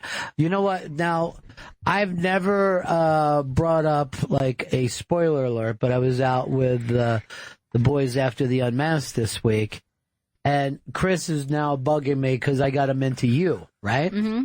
So, and I've only watched the one thing, and I haven't gone back to it. He's like, well, do it, because I'm up to 4 now, and I really want to talk to you about it. Halfway through it, Ron. And then Netflix just picked up Gossip Girl, right? Yeah. Which I had never seen before. I never saw it either. And I'd seen it shot so many times. I used to walk home from work, and they were and I always would laugh because it would be kids wearing the private school, things that they're being shot. And then there's kids across the street, behind barricades screaming, and they would be wearing the private school stuff. And I'm like, you're just screaming for your own life. I mean, like, you literally don't have a better life than them. You're the same kid. You're the kids they're portraying, right? So I turned on Gossip Girl just to see what I could see in my neighborhood. And then I said to Chris, you're not going to believe this, but the creep and the stalker in you is the nice guy in Gossip Girl. Like, I just went from seeing him being the scariest fucking human I've ever seen, and then I turned on another show, and he's like, hey, well, you better get yourself worked out if this is, you know what I mean? He's being like a really nice boyfriend. So then Vito, and this is spoiler alert, if anyone cares about Gossip Girl. This is your spoiler alert if you really are an adult who wants to catch up on Gossip Girl. And he goes, well, he's the main part. And I'm going, no, Blake Lively, is the main part. He's the, and he goes like this, no, he's the Gossip Girl. I go, what? See, there's this voiceover of a Gossip Girl, and it's done by Kristen Bell. Kristen Bell, and she's like, hey, everybody, looks like the stud, Chris Stanley, just turned into the mud, Chris Stanley. You know what I mean? That's like the voiceover. And he goes, he's the guy. He's the Gossip Girl. Shocking. And I'm like, why would you fucking ruin that for me? You ruined the whole show? Yeah. I doubled down on it too because Ron even stopped and said, "No, he's a boy. He's not the Gossip Girl." And I said, "No, Ron, he is the Gossip Girl." I thought he was fucking with us. It's like, no, it can't be. No, man, it was a Gossip Girl. XOXO. That's very funny though, because like I said, I never saw Gossip Girl.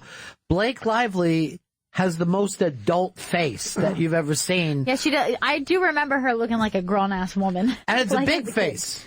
I mean, she has a much bigger face. There's just a lot of space to her face. You know what I mean? Yeah, it doesn't look like a teenager. This is like from Gossip Girl. That is from Gossip Girl? Yeah. She had to be like 27. Serena Vanderwoodson. Oh my God. You know everybody. You're so nuts. Fucking love teen dramas. You know, The OC was my favorite of all time. And then I gave up on Gossip Girl when they went to college. Just wasn't my scene Just so anymore. you know, You're ruining everything. I'm sorry, they go to college. And is he still the Gossip Girl in college? Well, you don't find out he's the Gossip Girl until the last episode. So No, but I mean, do they still do the same I had seen it. voiceover? yeah, it's always Kristen Bell being like, Yeah, but why spotted. do they all go to the same college together? Well, so Because they're like in a tiny high school with like 18 people. Gossip Girl just comments on like the ongoings of the Upper East Side. Wait, now, hold on. So are they out? Yeah, it's You're not making sense. I'm saying this is about kids that go to high school together. Yeah. So when they go to college, do they all go to the same college together? I stopped watching in college, but they were all like still hanging out with each what other. did you do? Go back to the last episode when you said Yeah, I wanted to see who the Gossip Girl was. Now, hold on. So, is Gossip Girl posting gossip? Is that the idea? She's actually doing voiceover of gossip, yeah. Right. So it's just like, hey, the new teen queen is out. And does everyone say, like, did you hear Gossip Girl? Is Yes, talking they're about all this? talking about it all the time. Okay. Dude, the entire time. And I'm saying it like I know that, but just from the first episode. It's But I shocking. do go, I had lunch there. Maybe we wouldn't want to see the neighborhood on fucking TV. But now it's ruined for me. Sorry. Because I found out. Gossip Now, Boy. is he transitioning? Is that why? No, he was just jealous because Dan Humphreys, who is the Gossip Girl. He's for the poor kid going to the rich school, and it was kind of a way to just like expose all the fake rich people that he was so But jealous of. here's all the these thing, years. where they're acting like it. They live in this fucking fantastic place in Brooklyn, right? Mm-hmm. And his dad, the big joke is he was in a 90s hot band. Like he had a Is they hit mocking song in for the that? 90s. Yeah. So, you know, I don't know whether he'd been like fucking Everclear's son. You know what I mean? That'd be cool. Yeah. And they mock like, oh, this isn't the 90s anymore. And when did it come out? 2007 or Shut something? up, Yeah. father of mine. I'm like, his fucking life is pretty great. That's awesome. You know who the sister is, right? His little sister? She's the girl from the Grinch movie. I didn't see the Grinch movie either. Well, if you saw that, Cindy Lou Who. You're almost creep. I'm not going to say 100% creep Okay. because you seem non-sexual. You know, he does love teen drama, and he's the reason that I watched the first season of Riverdale, and I wish I hadn't. We both gave up on that when they started doing crack, and it was called Jingle Jangle. They had a drug that just happened in Riverdale called Jingle Jangle. We're like, this is a silly show, right? We should stop watching The this. only thing I know about Riverdale is Kelly Ripa's whole family has appeared in it. And they're like, yeah, my son was in it, my husband's in it. Oh, I don't know that's whether Kelly the Ripa's husband. Yeah. Yeah. Oh, okay. Who's he, Veronica. Pops? He's Veronica. And by the way, Jughead is cool, right? Yeah, Jughead's That's cool. fucking, why are you using these names? Jughead is not supposed to be cool. Well, Jughead's like emo. Yeah, Is the idea. He wears a knit crown instead of a paper crown because he's a bad boy. All right, let me see the net crown that And his Jughead. dad, And you want to tell him who he was? who? Oh yeah, he's the kid from Big Daddy, Really? He's one of the twins who played Big Daddy. and he's Jughead, and he's from the bad part of town. His dad's in the South Street He grew up Serpents. to be a good-looking kid, huh? Yeah. Yeah, Someone we know gets told that they look like him all the time. Really? Yeah. It's fucking weird to be told you look like Jughead. Should be the start of a fist fight. So who's Beetle Bailey in this? Is he come back from Iraq? He's got post-traumatic stress. Like terrorists constantly. Dude, we should try to just go to one of these fucking things and just pitch Beetle Bailey. I think they would be into it. Yeah. I did try to watch the modern Sabrina. I didn't. I was mad that the cat didn't talk, so I gave up. All right. I want a talking cat. Believe me, that's one of the Least problems? Yeah, it's not even a big I deal. watched the first episode twice, and I couldn't finish it. I watched like 5-6 episodes, and I'm like, you know what? I can't force this anymore. There's too many good shows to watch a bad show. I used to love teen dramas, but my issue now is I'm an adult, so I feel like watching teenagers have sex and stuff on TV is really weird. Yes, it is. So that's like when they start having sex and they're 16, I turn it off, and I don't feel like it's appropriate anymore. Because you're being watched. Yeah. My internet history is just all OC subreddit. You know that if your mom Leslie gets busted, she'll flip. Well, my son's been watching a lot of teen dramas and jacking. I don't know why I can't get you guys into Manifest. It's today's Lost. It's Lost for a fucking new generation. I'll watch it. I didn't even know it was a thing. What's Manifest? That's where I've told you all about it. You're like, I promised to watch. All of you promised to watch. This weekend I'm doing it. So a guy, these people get on a plane. They're going from Jamaica to New York. They hit some fucking turbulence. There's lightning and stuff like that.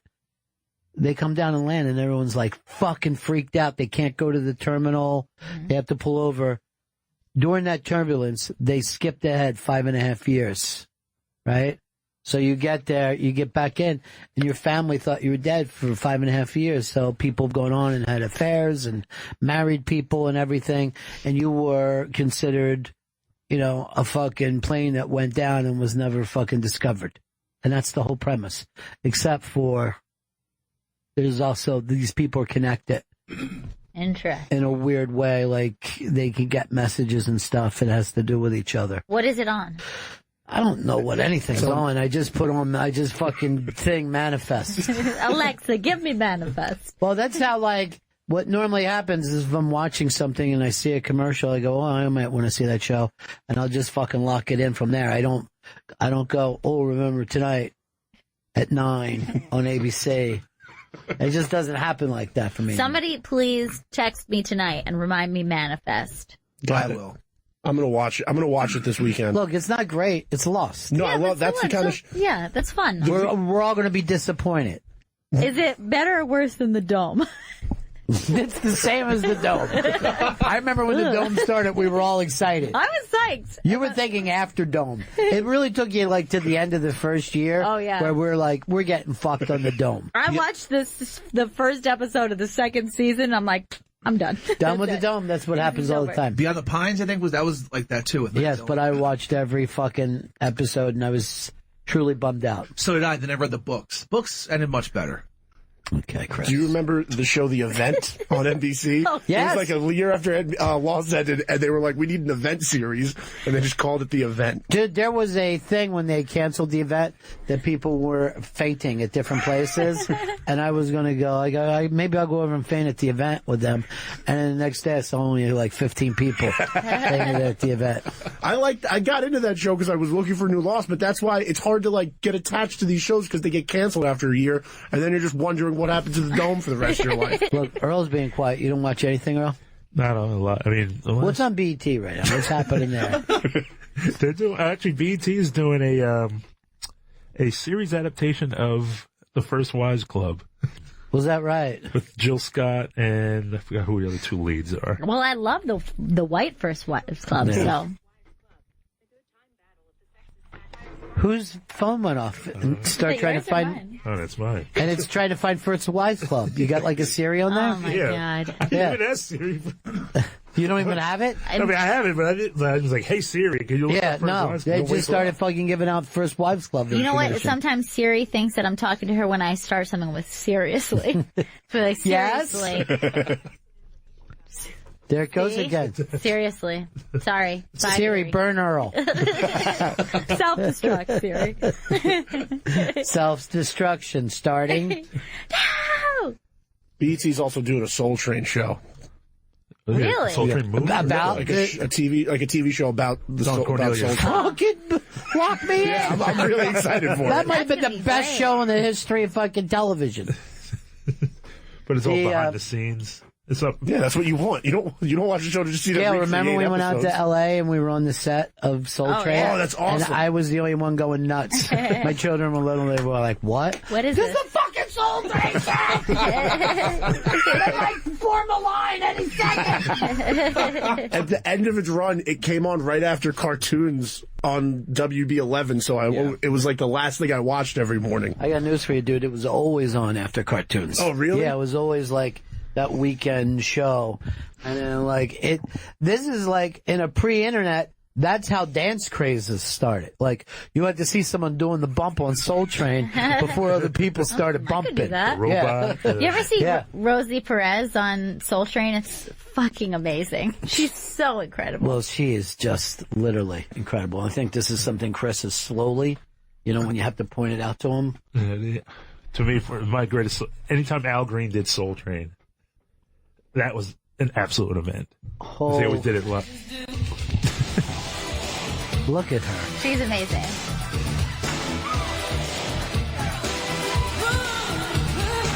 She's doing the thing from Do the Right Yeah, Thing. exactly.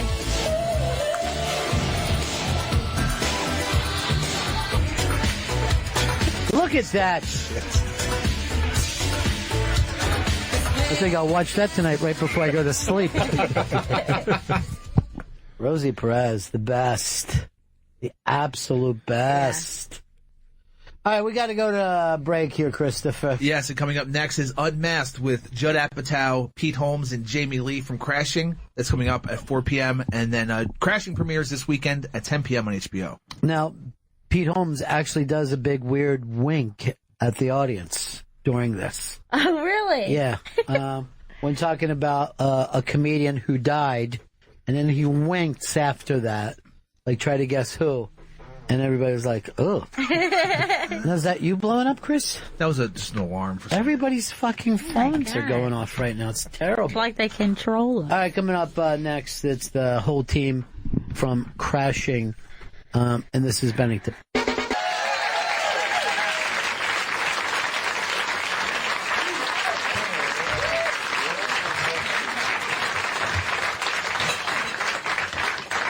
Good to see you guys. Congratulations on another season.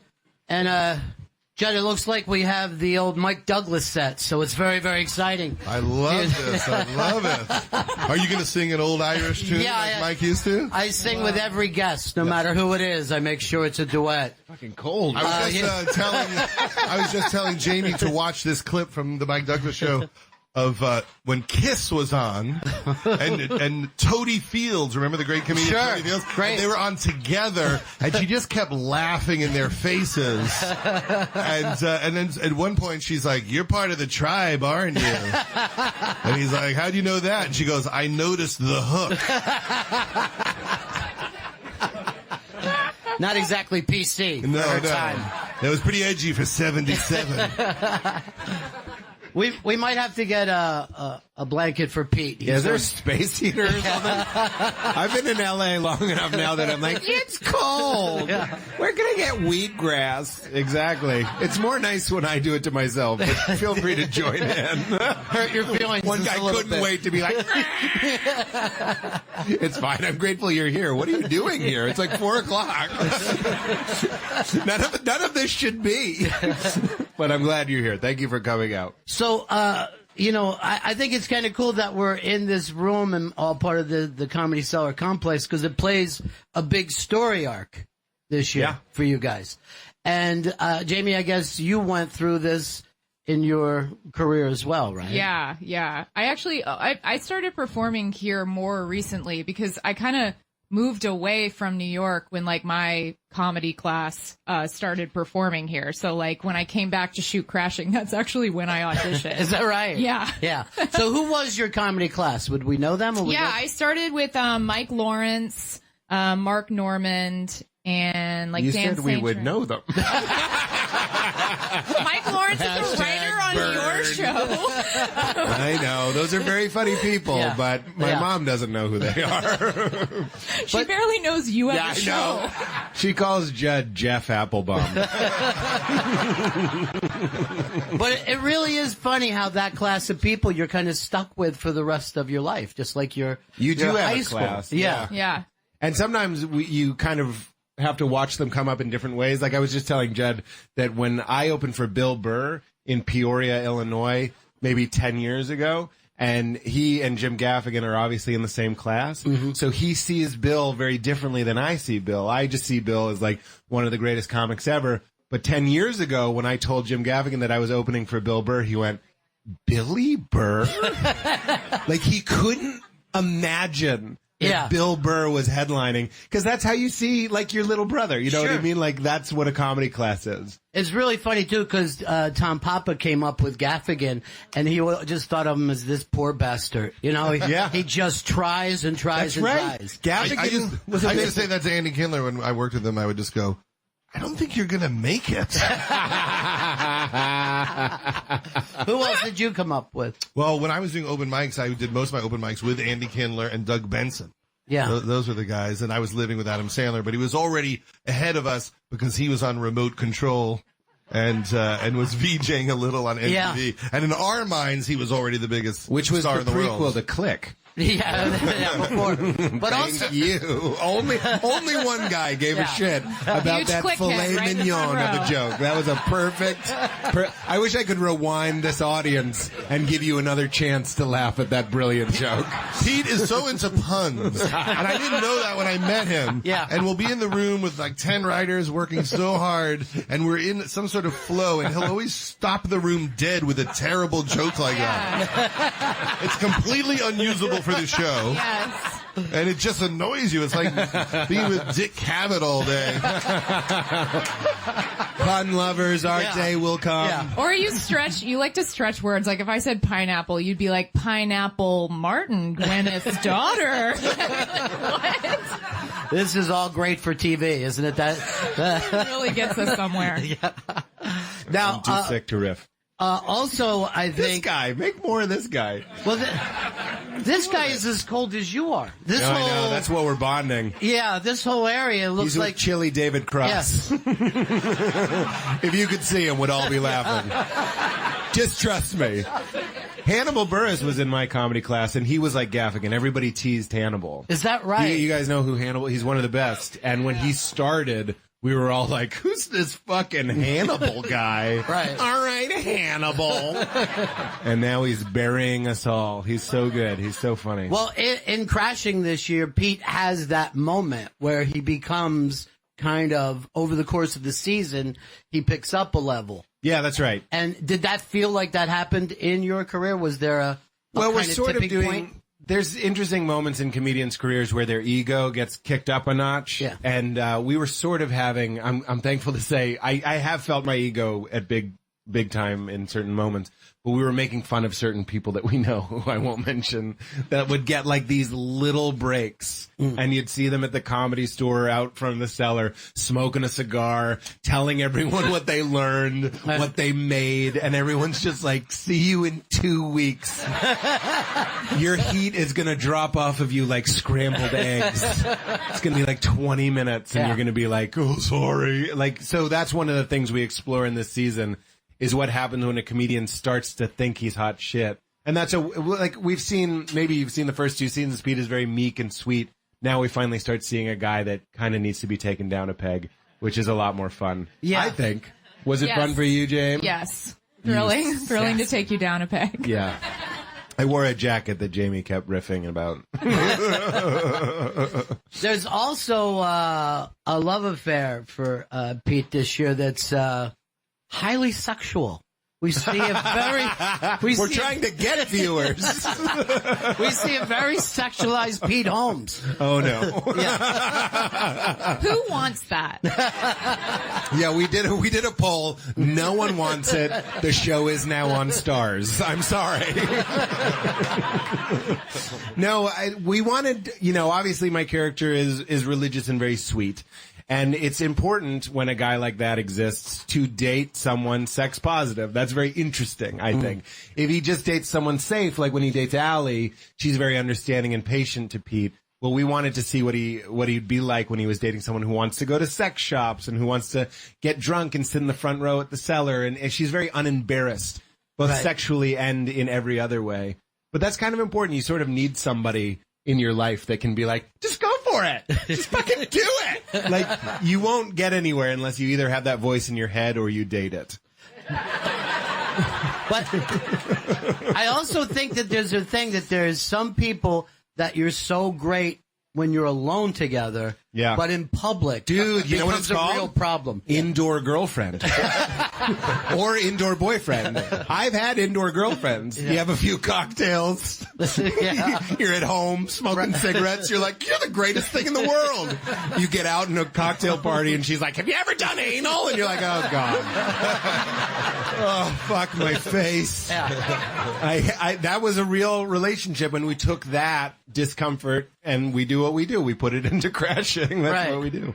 And she's not a bad person. She's No. just, Pete's not really ready for somebody like that. My hope is that people will watch it and not just go, oh, Pete has a crazy girlfriend, but we'll see that the way that Pete is sort of repressed and sort of squared away, but inside is a mess, really has a way to drive a woman that he's dating crazy. So she's not just like a cliche. She's actually being driven crazy by like that unique waspy sort of bullshit where I withhold and I don't say anything. And then one day out of the blue, I break up with them and they're confused. And I'm like, I'm sorry, you didn't know I'm from New England? You know what I mean? Like, that's just what we do.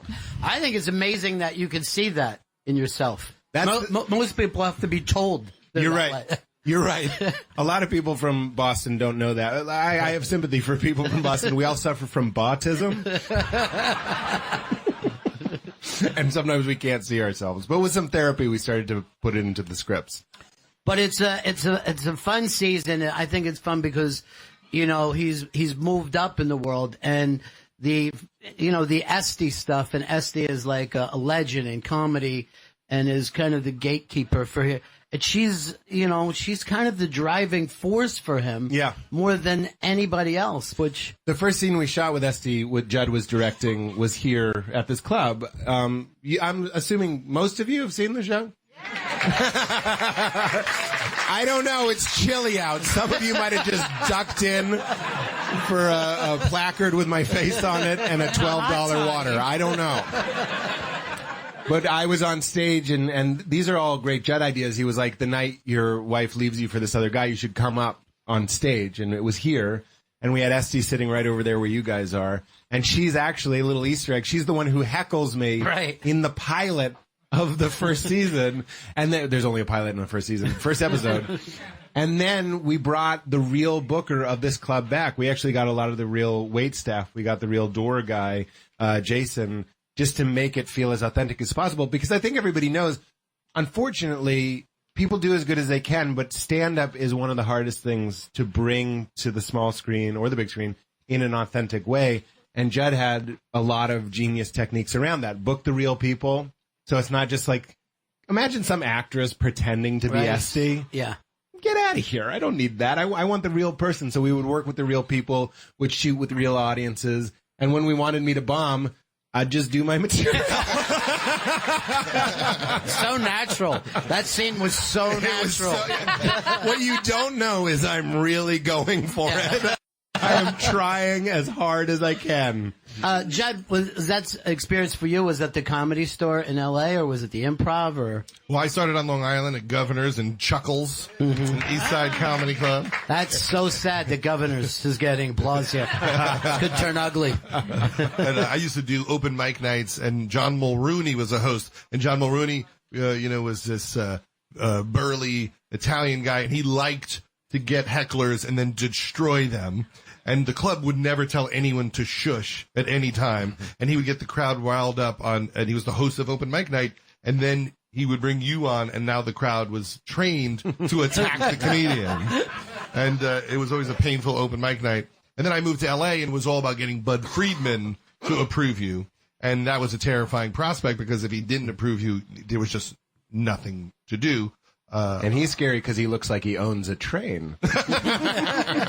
He looks like he's the man on the Monopoly game. Give that a Google image search. Yeah. Get back to us with that laugh you owe me. You'll see. He's very train-looky. But that time in the mid-'80s, the lineups were crazy at the Improv. It really was. Ellen DeGeneres and Paula Poundstone and Seinfeld, Reiser, Leno, Robin Williams every night.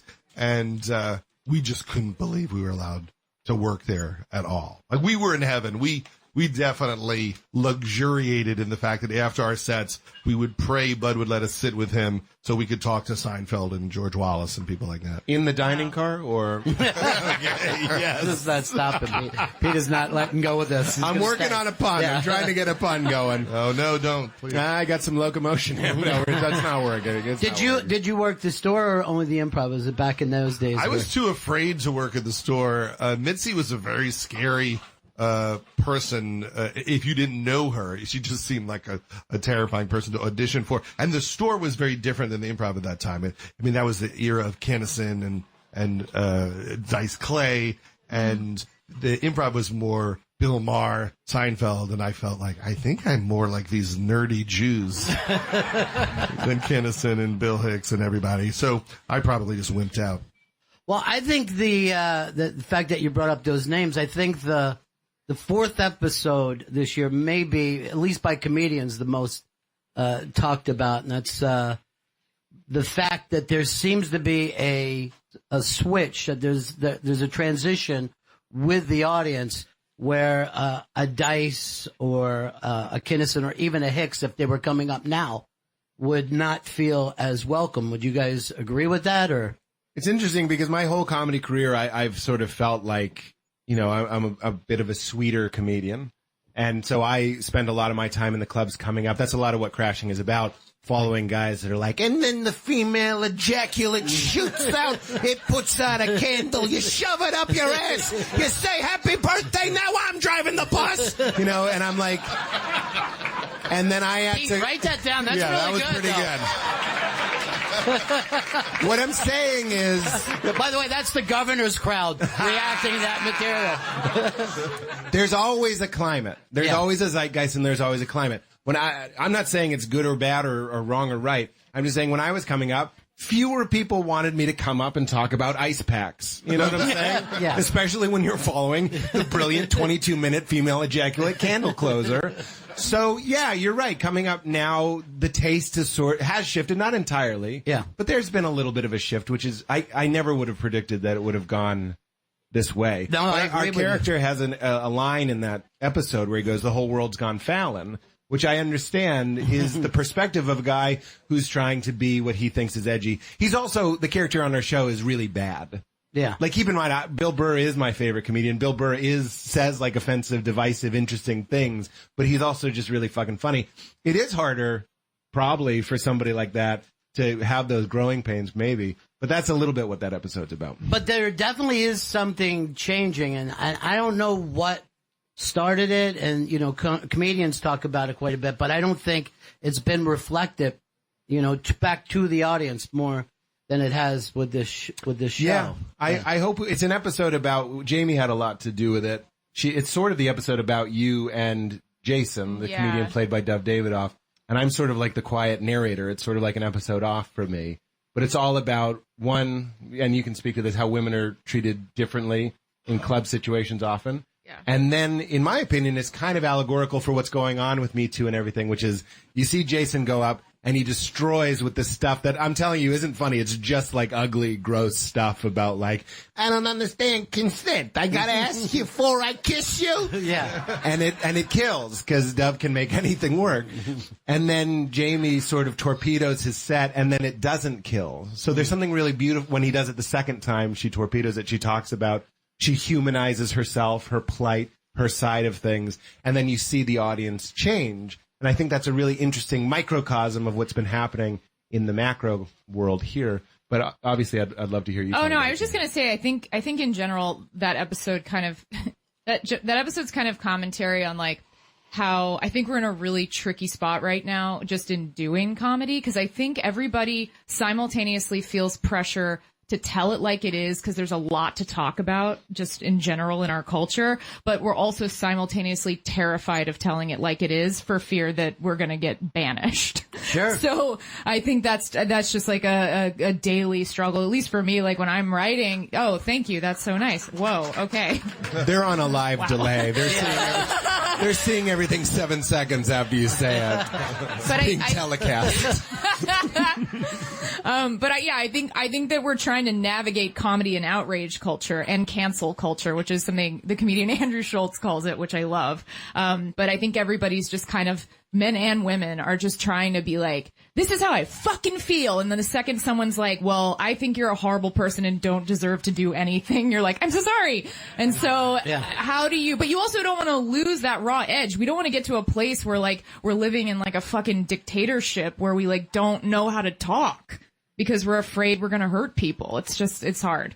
It's interesting that you said that, though, because the episode is about you being offended, which is one of the things that can happen. But he also is that character is so shitty to me off stage, right, in ways, and like really belittling, because the whole episode is really about how like he realizes that he is kind of not relevant anymore. And instead of going, oh my God, what can I do to be relevant? He, in like sort of classic toxic masculinity fashion, is just mad at everyone else for it. And so he gets mad at my character, and my character's like, you need to deal with that on your own. Like, I can't fix that for you. You're not doing comedy in the current climate. He's not just edgy, he's like a dinosaur. Yeah. It's a bad set. Like what he's talking about, like not understanding why you need consent. That concept was lifted from a speech Bill Cosby gave at a graduation ceremony. Did not know that. And it's online. You can watch it. He's just like, why do you need the consent? Oh my God. So I gotta ask you all the time what you want to do. And we were so horrified by it that we made that his set. Yeah, so that's an Easter egg for everybody. Yeah, there it is. One weirdo at home. Didn't Cosby say that at my graduation? There's actually, I've seen quite a few comics use that premise, though. Literally that same thing. Where I don't understand. I don't understand. And I know that a lot of the women comedians are pissed right with that premise before anything else. Well, Jamie's character, which is just Jamie pretty much improvising a retort to his material, does like a very brilliant, like, it's not so fucking complicated stand-up set, which is really fun. Well, and it's also interesting because it's a complicated episode because it's the corporate comedy club is now which is happening. Yeah, exactly. And all this whole episode happens in like a strip mall in, I don't know where we said it was, New Jersey.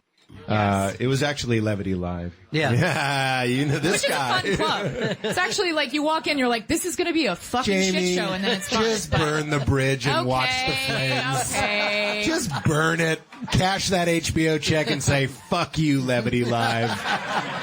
Wow, that did not work well enough to burn my relationship with that club, and I want it stricken from the record. Levity Live is a great club.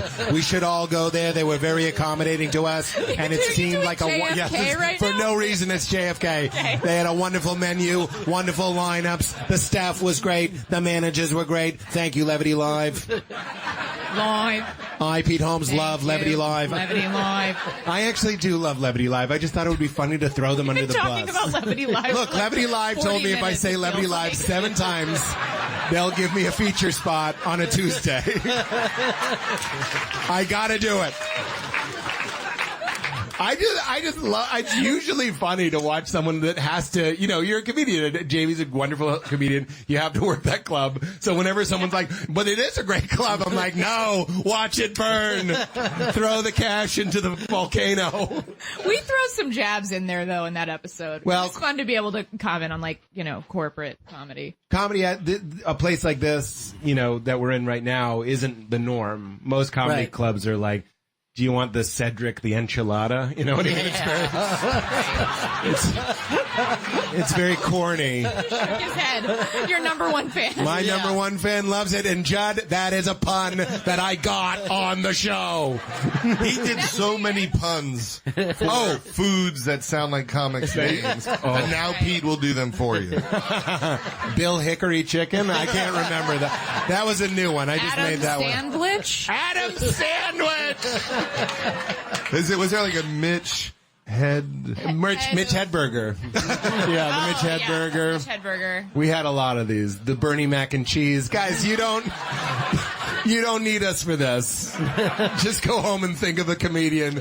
Take 2 seconds. You'll find it. It was actually hard to edit that moment because every time Pete said one of those in all the dailies, he looked so happy. This is my pun joke's getting in the show. It wasn't even like acting. It was just now Pete Holmes is himself. Carrot top. Just carrot top. Just carrot top. Nothing else. They just bring you some carrots. That's an appetizer that doesn't sell so well. No, it doesn't. We're not moving a lot of carrot top right now. But too funny to keep off the menu. But, Jamie, there's another thread to this episode, which is the fact that it is more dangerous for a woman to be on the road than a man. And I always think out of everything that people go, why haven't, women moved to this point?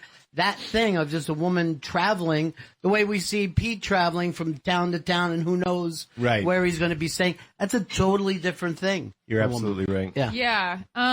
Yeah, I've never really felt unsafe. Oh, no, that's not true. I felt unsafe en route. But I think, Jamie, I felt unsafe, and I'm 7 feet tall. No, driving between Dakotas, stopping at a no-name gas station. Oh my God, it was in South Dakota. Yeah, I've been there. Yeah, it was real. It was real 11 rural. Live, right? I mean, that's oh my God. But no, I think the strange thing to me is that, like, I was performing. I think I was in Syracuse, and the shows were really fun, and the crowds were really nice. And then there was like one show where there was a guy off to my left who was sitting like this, and he had on like those wire rim like Jeffrey Dahmer glasses. Like he just had a vibe. And I stopped between jokes to take a sip of water, and he was like, "Yeah, drink that water." And I was like, I can hear you, and also I'm going to because I'm parched. Like that's how it works. And then he was like, "Yeah, swallow that water." And then so he was like so disgusting and like sitting there with like his fucking balls out, and then afterwards, I told the manager, I was like, that guy was really like uncomfortable, and it was really hard to like keep doing my set with him just kind of like lurking right there. And then the manager was like, I know, that guy's so annoying, right? And then that was kind of where I was like, no, it's not annoying. It's like scary. Yeah. So that type of stuff happens where I feel like Bill Cosby was so annoying. He was, yeah. He really got Get out of here, you're a pest. Yeah. You rascal. Yeah, you rascal. Yeah, so that I feel like that'll be the type of thing where it's like you can like protect you because people don't realize that you feel like you're in danger. And that's forest fires. That's not safety in a comedy club. Yeah. 2 laughs. Yeah. I didn't get. By the way, if you want to know what she's talking about, this is the way Pete's number one fan has been looking at Pete this whole time, moaning along. The difference is, I'm into it. I like that you did this. I think this is making a comeback because of the emoji, right? Now we're all just like, we're all like Beavis and Butthead. What is again. this one? Is this, I'm framing a picture with my hands, or is that like high five? No, it's praying. It's like.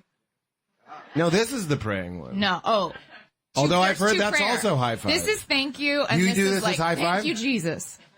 Because you do this as high five? How do you not know the prayer emoji? No, it's not. It's a high five. No, it's a high five. Which one? Oh, this one. This one is high five. Oh, and it has little like flex. Now everyone's saying it's prayer. Prayer. It's not. Yeah. That's how we use it, but it got changed. My man knows.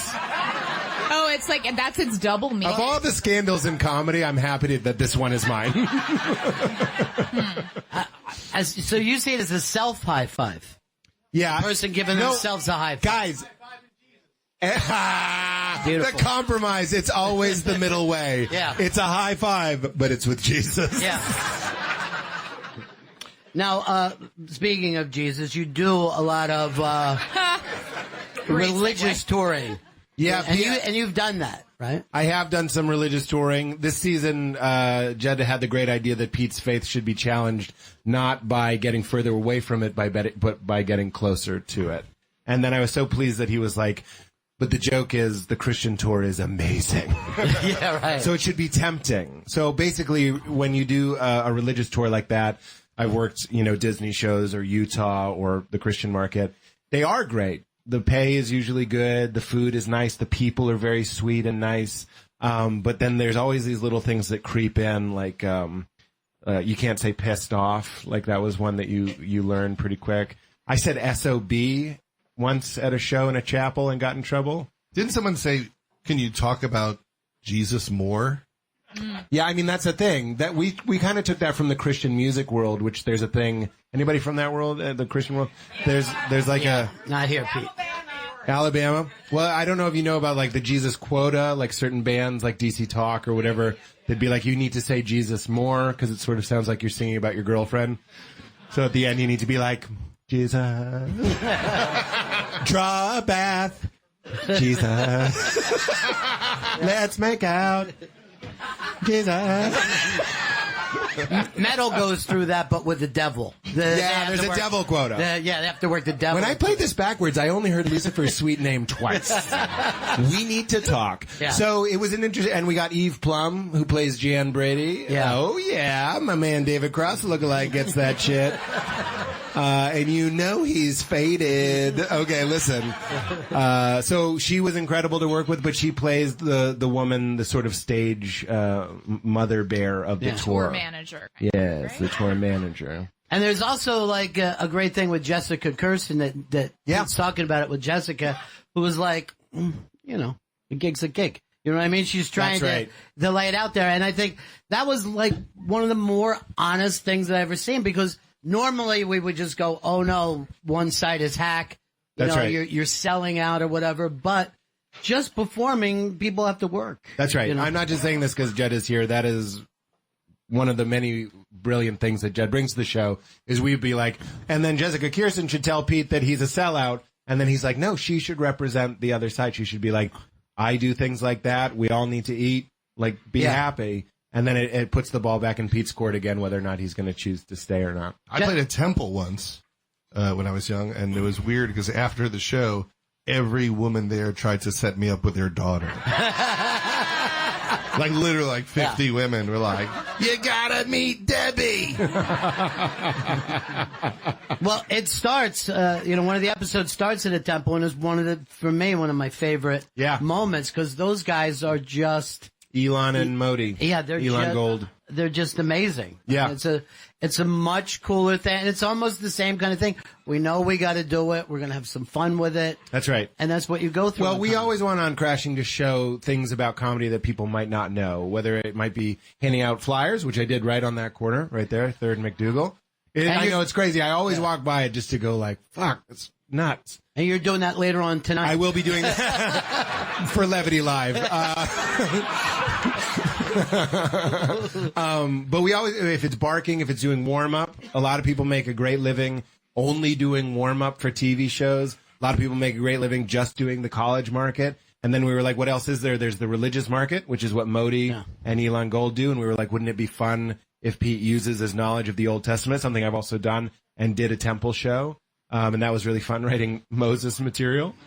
Any way we overlapped. It really is amazing, right? I mean, Judd went off into writing and then producing and directing. But, we just lost a guy who has done MC work in New York for... That's a whole other thing, too. William 30 Stevenson. years. Yeah. William Stevenson. Rest in peace. And the thing is, I sat back and go, wow, what an amazing life. Yeah. He had... at some point people are like, oh, I want to get out of this. But other guys are like, hey, this is a fun spot to be. He's like a lifer. Yeah. You know what I mean? You find something you do. Like there are people that I know that try stand up and they're like, I don't know, I might try it again in a few years. And I was like, I don't think it's for you. Yeah. Like it's for people like William that just love doing it and did it not to get some sort of break, but this is the break. And that's a lot of what Crashing is about. The whole 3rd season doesn't have some huge aspiration behind it where Pete wants to get on Colbert or something or get a TV show. The whole season is about, will I be accepted in the scene? Will I be respected? Will the people that work these rooms accept me as one of them? And that really is one of the greatest thrills of being a comedian. Well, I also think like it's weird because when you start out in New York City, there's still this mentality of like, yeah, but what next? And then it's kind of nice to remember like, this is pretty great. Like, this isn't, it's not like we're in some small town in the middle of nowhere. It's like, no, this is like where people come to do things. So if you spend your life performing comedy here and you're consistent with it and like you have a great community, I don't know. It's pretty cozy. Yeah, because like I've won a People's Choice Award, and this is better. Am I Oprah? This is better than a BAFTA. All my awards. You won a BAFTA? I got an English side. You did that like you might have a BAFTA. You're like, Best I don't know. international series. Oh, for what? For girls. Was the best international series? That's right. But to us, it was just a national series. Yeah, but to them, it was exotic. Yeah, but it should only count if you go to them and go like, I want to do girls, but we'll sell it here. And they go, wow, an international series. I don't know what I'm saying. I'm high. I'm very, David Cross got me high. Just a contact high. But William really was so funny, and he's on the show this season. He is on the show this season. And when I think of the Comedy Cellar, I think he's one of the first things I think about. He was here almost every night I've ever come in. He's always so nice, so funny. I used to just sit outside in the summers. There'd be like a table out front of the cellar, and we would just sit outside and shoot the shit. And he was just a great, hilarious, nice guy. He was truly the first comedian I ever saw perform stand-up in New York City. He was like, before I even did comedy, I think he was hosting at Caroline's maybe. And I was like, that is the funniest man. Yeah, and then he hosted so all over town. I mean, everybody was always looking for him if there was a big thing. And you know, when you were talking about people looking too far, forward, always with the younger guys and women, I always say, if, when they're doing this circuit in town, I go, if someone told you in 8th grade this is where you will be, running around New York City doing sets, you would have said, where do I sign up for this? That's enough. But at some point we forget and we get this weird thing of, and sometimes it's just like seeing Kevin Hart or reading about how much money I want to not host the Oscars. I am not hosting the Oscars. I don't need them. It's basically what he said. Pete didn't even audition to work here at the Cellar till he had his own HBO series that shot at the Cellar. That's true. And we came here, like, we're about to shoot the pilot. And I said, Pete, it might be a good time now to audition to work at the Cellar. And he said, no, I'm too scared. And I forced him to audition. And then he finally got in and then shot his show the next day. What if he didn't pass? Wouldn't that have been amazing? Oh, my God. Esty did me the courtesy and didn't even watch. Oh, is that right? Which was nice. Yeah. She was like, let him get the first one out of the way. But it was actually one of the best nights of my life. It was so, so fun. And, I am the character on the show. I am nervous about this place. I am nervous to be on the stage, that Chris Rock might be next, or you might go after him, God forbid. And it was a adrenaline pumping sort of night. I watched the movie Man on Wire, and then I called you and I was like, let's do it. If he can do that, I can do this. That's true. But that is also, I don't think most people understand that the intimidating factor is you are kind of sitting around with these, there's no other profession, I think, where no surgeon sitting with another amazing surgeon. But I have to sit with Bill Burr before my set, and he's like, dot, dot, dot, dot. And then I have to go up. I'm serious. Like, I gotta be with that. Go up there with your stupid fucking golden retriever face. Then I have to go be funny. Do you know how fucking hard that is? I go up to a surgeon before he does surgery and go, dot, dot, dot, dot. That person's gonna die. Well, I think the entire legend of the table as being a difficult place was just all Patrice O'Neill being a pain in the ass.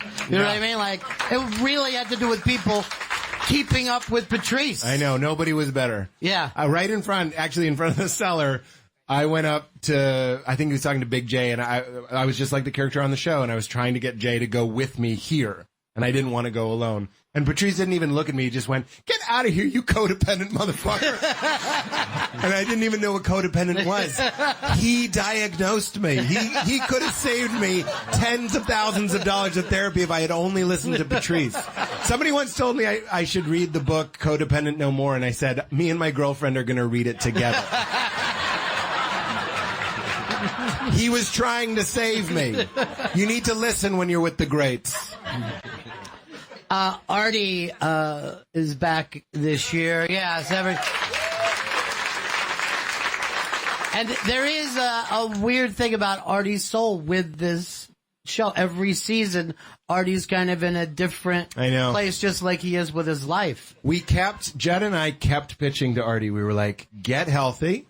Because there's nothing funnier if in the 3rd season you're wearing Mr. Rogers sweaters and you're telling Pete that you're concerned he's drinking too much. Like wouldn't that just make us all so happy? Yeah. To see like a tan, healthy Artie being like, I don't know, dude.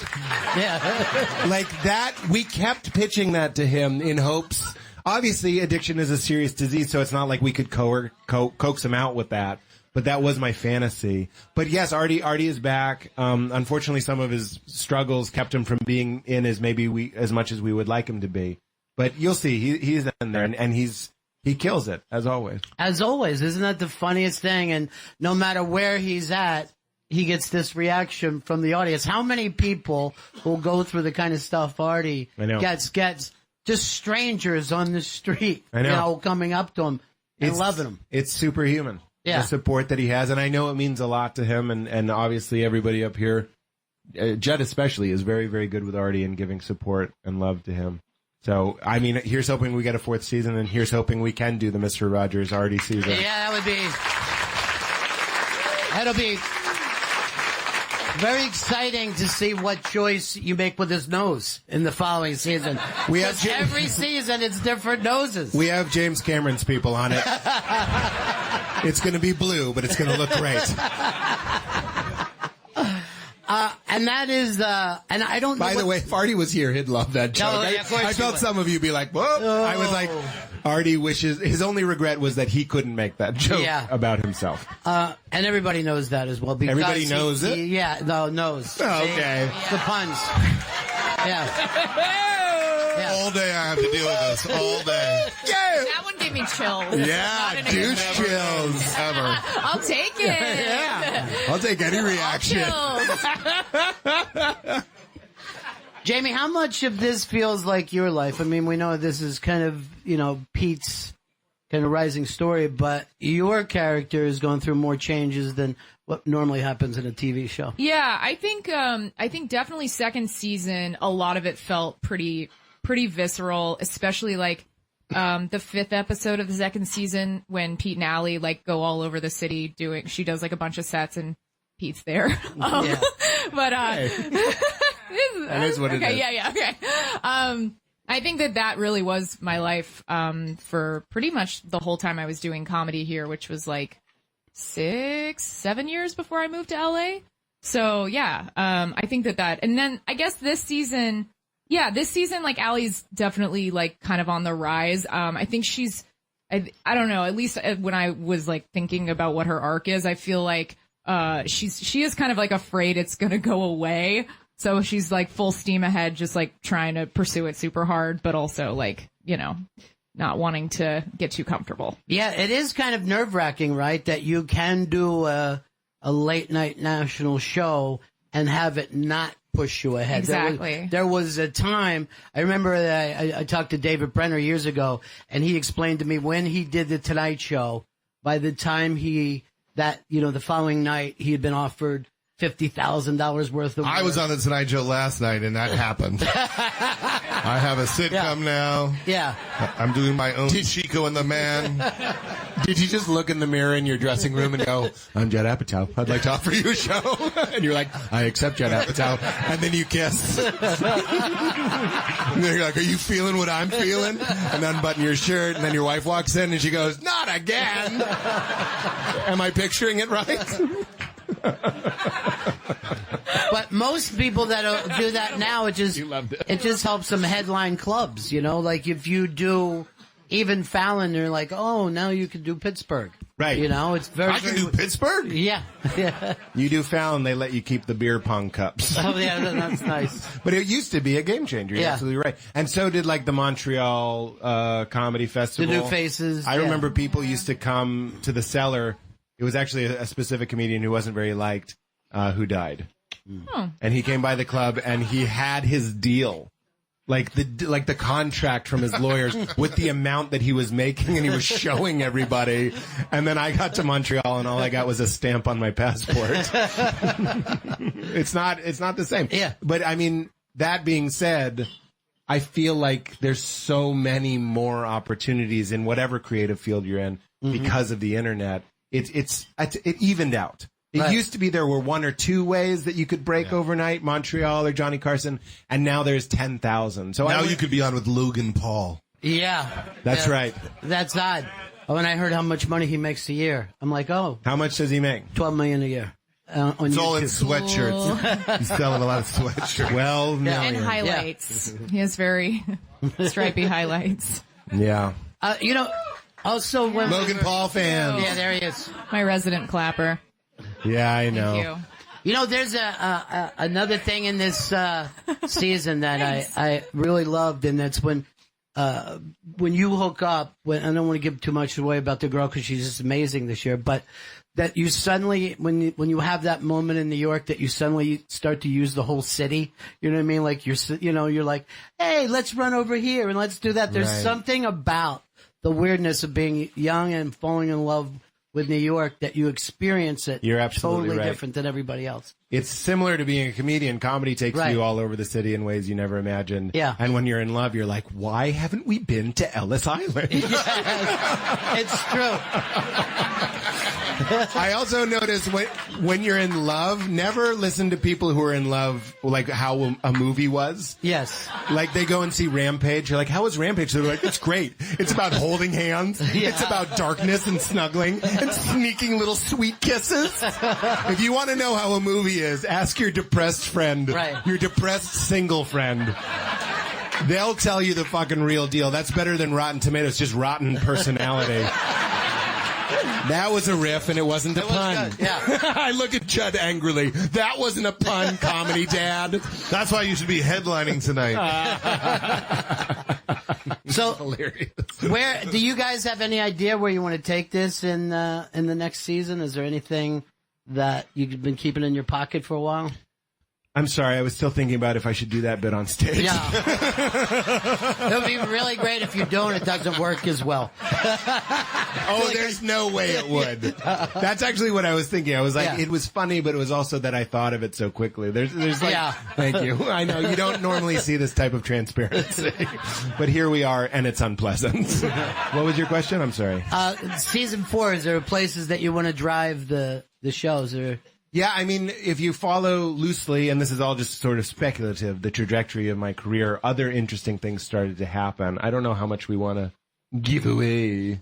We're like Game of Thrones. You can't know. Yeah. So all you need to know, dragons, tits, swords, flaming arrows, winter's coming, winter's here, winter fell, fuck yourself. That's all you need to know. I think that's everything we need, guys. I really do. Crashing, everybody. Thank you so much. Thank you, guys.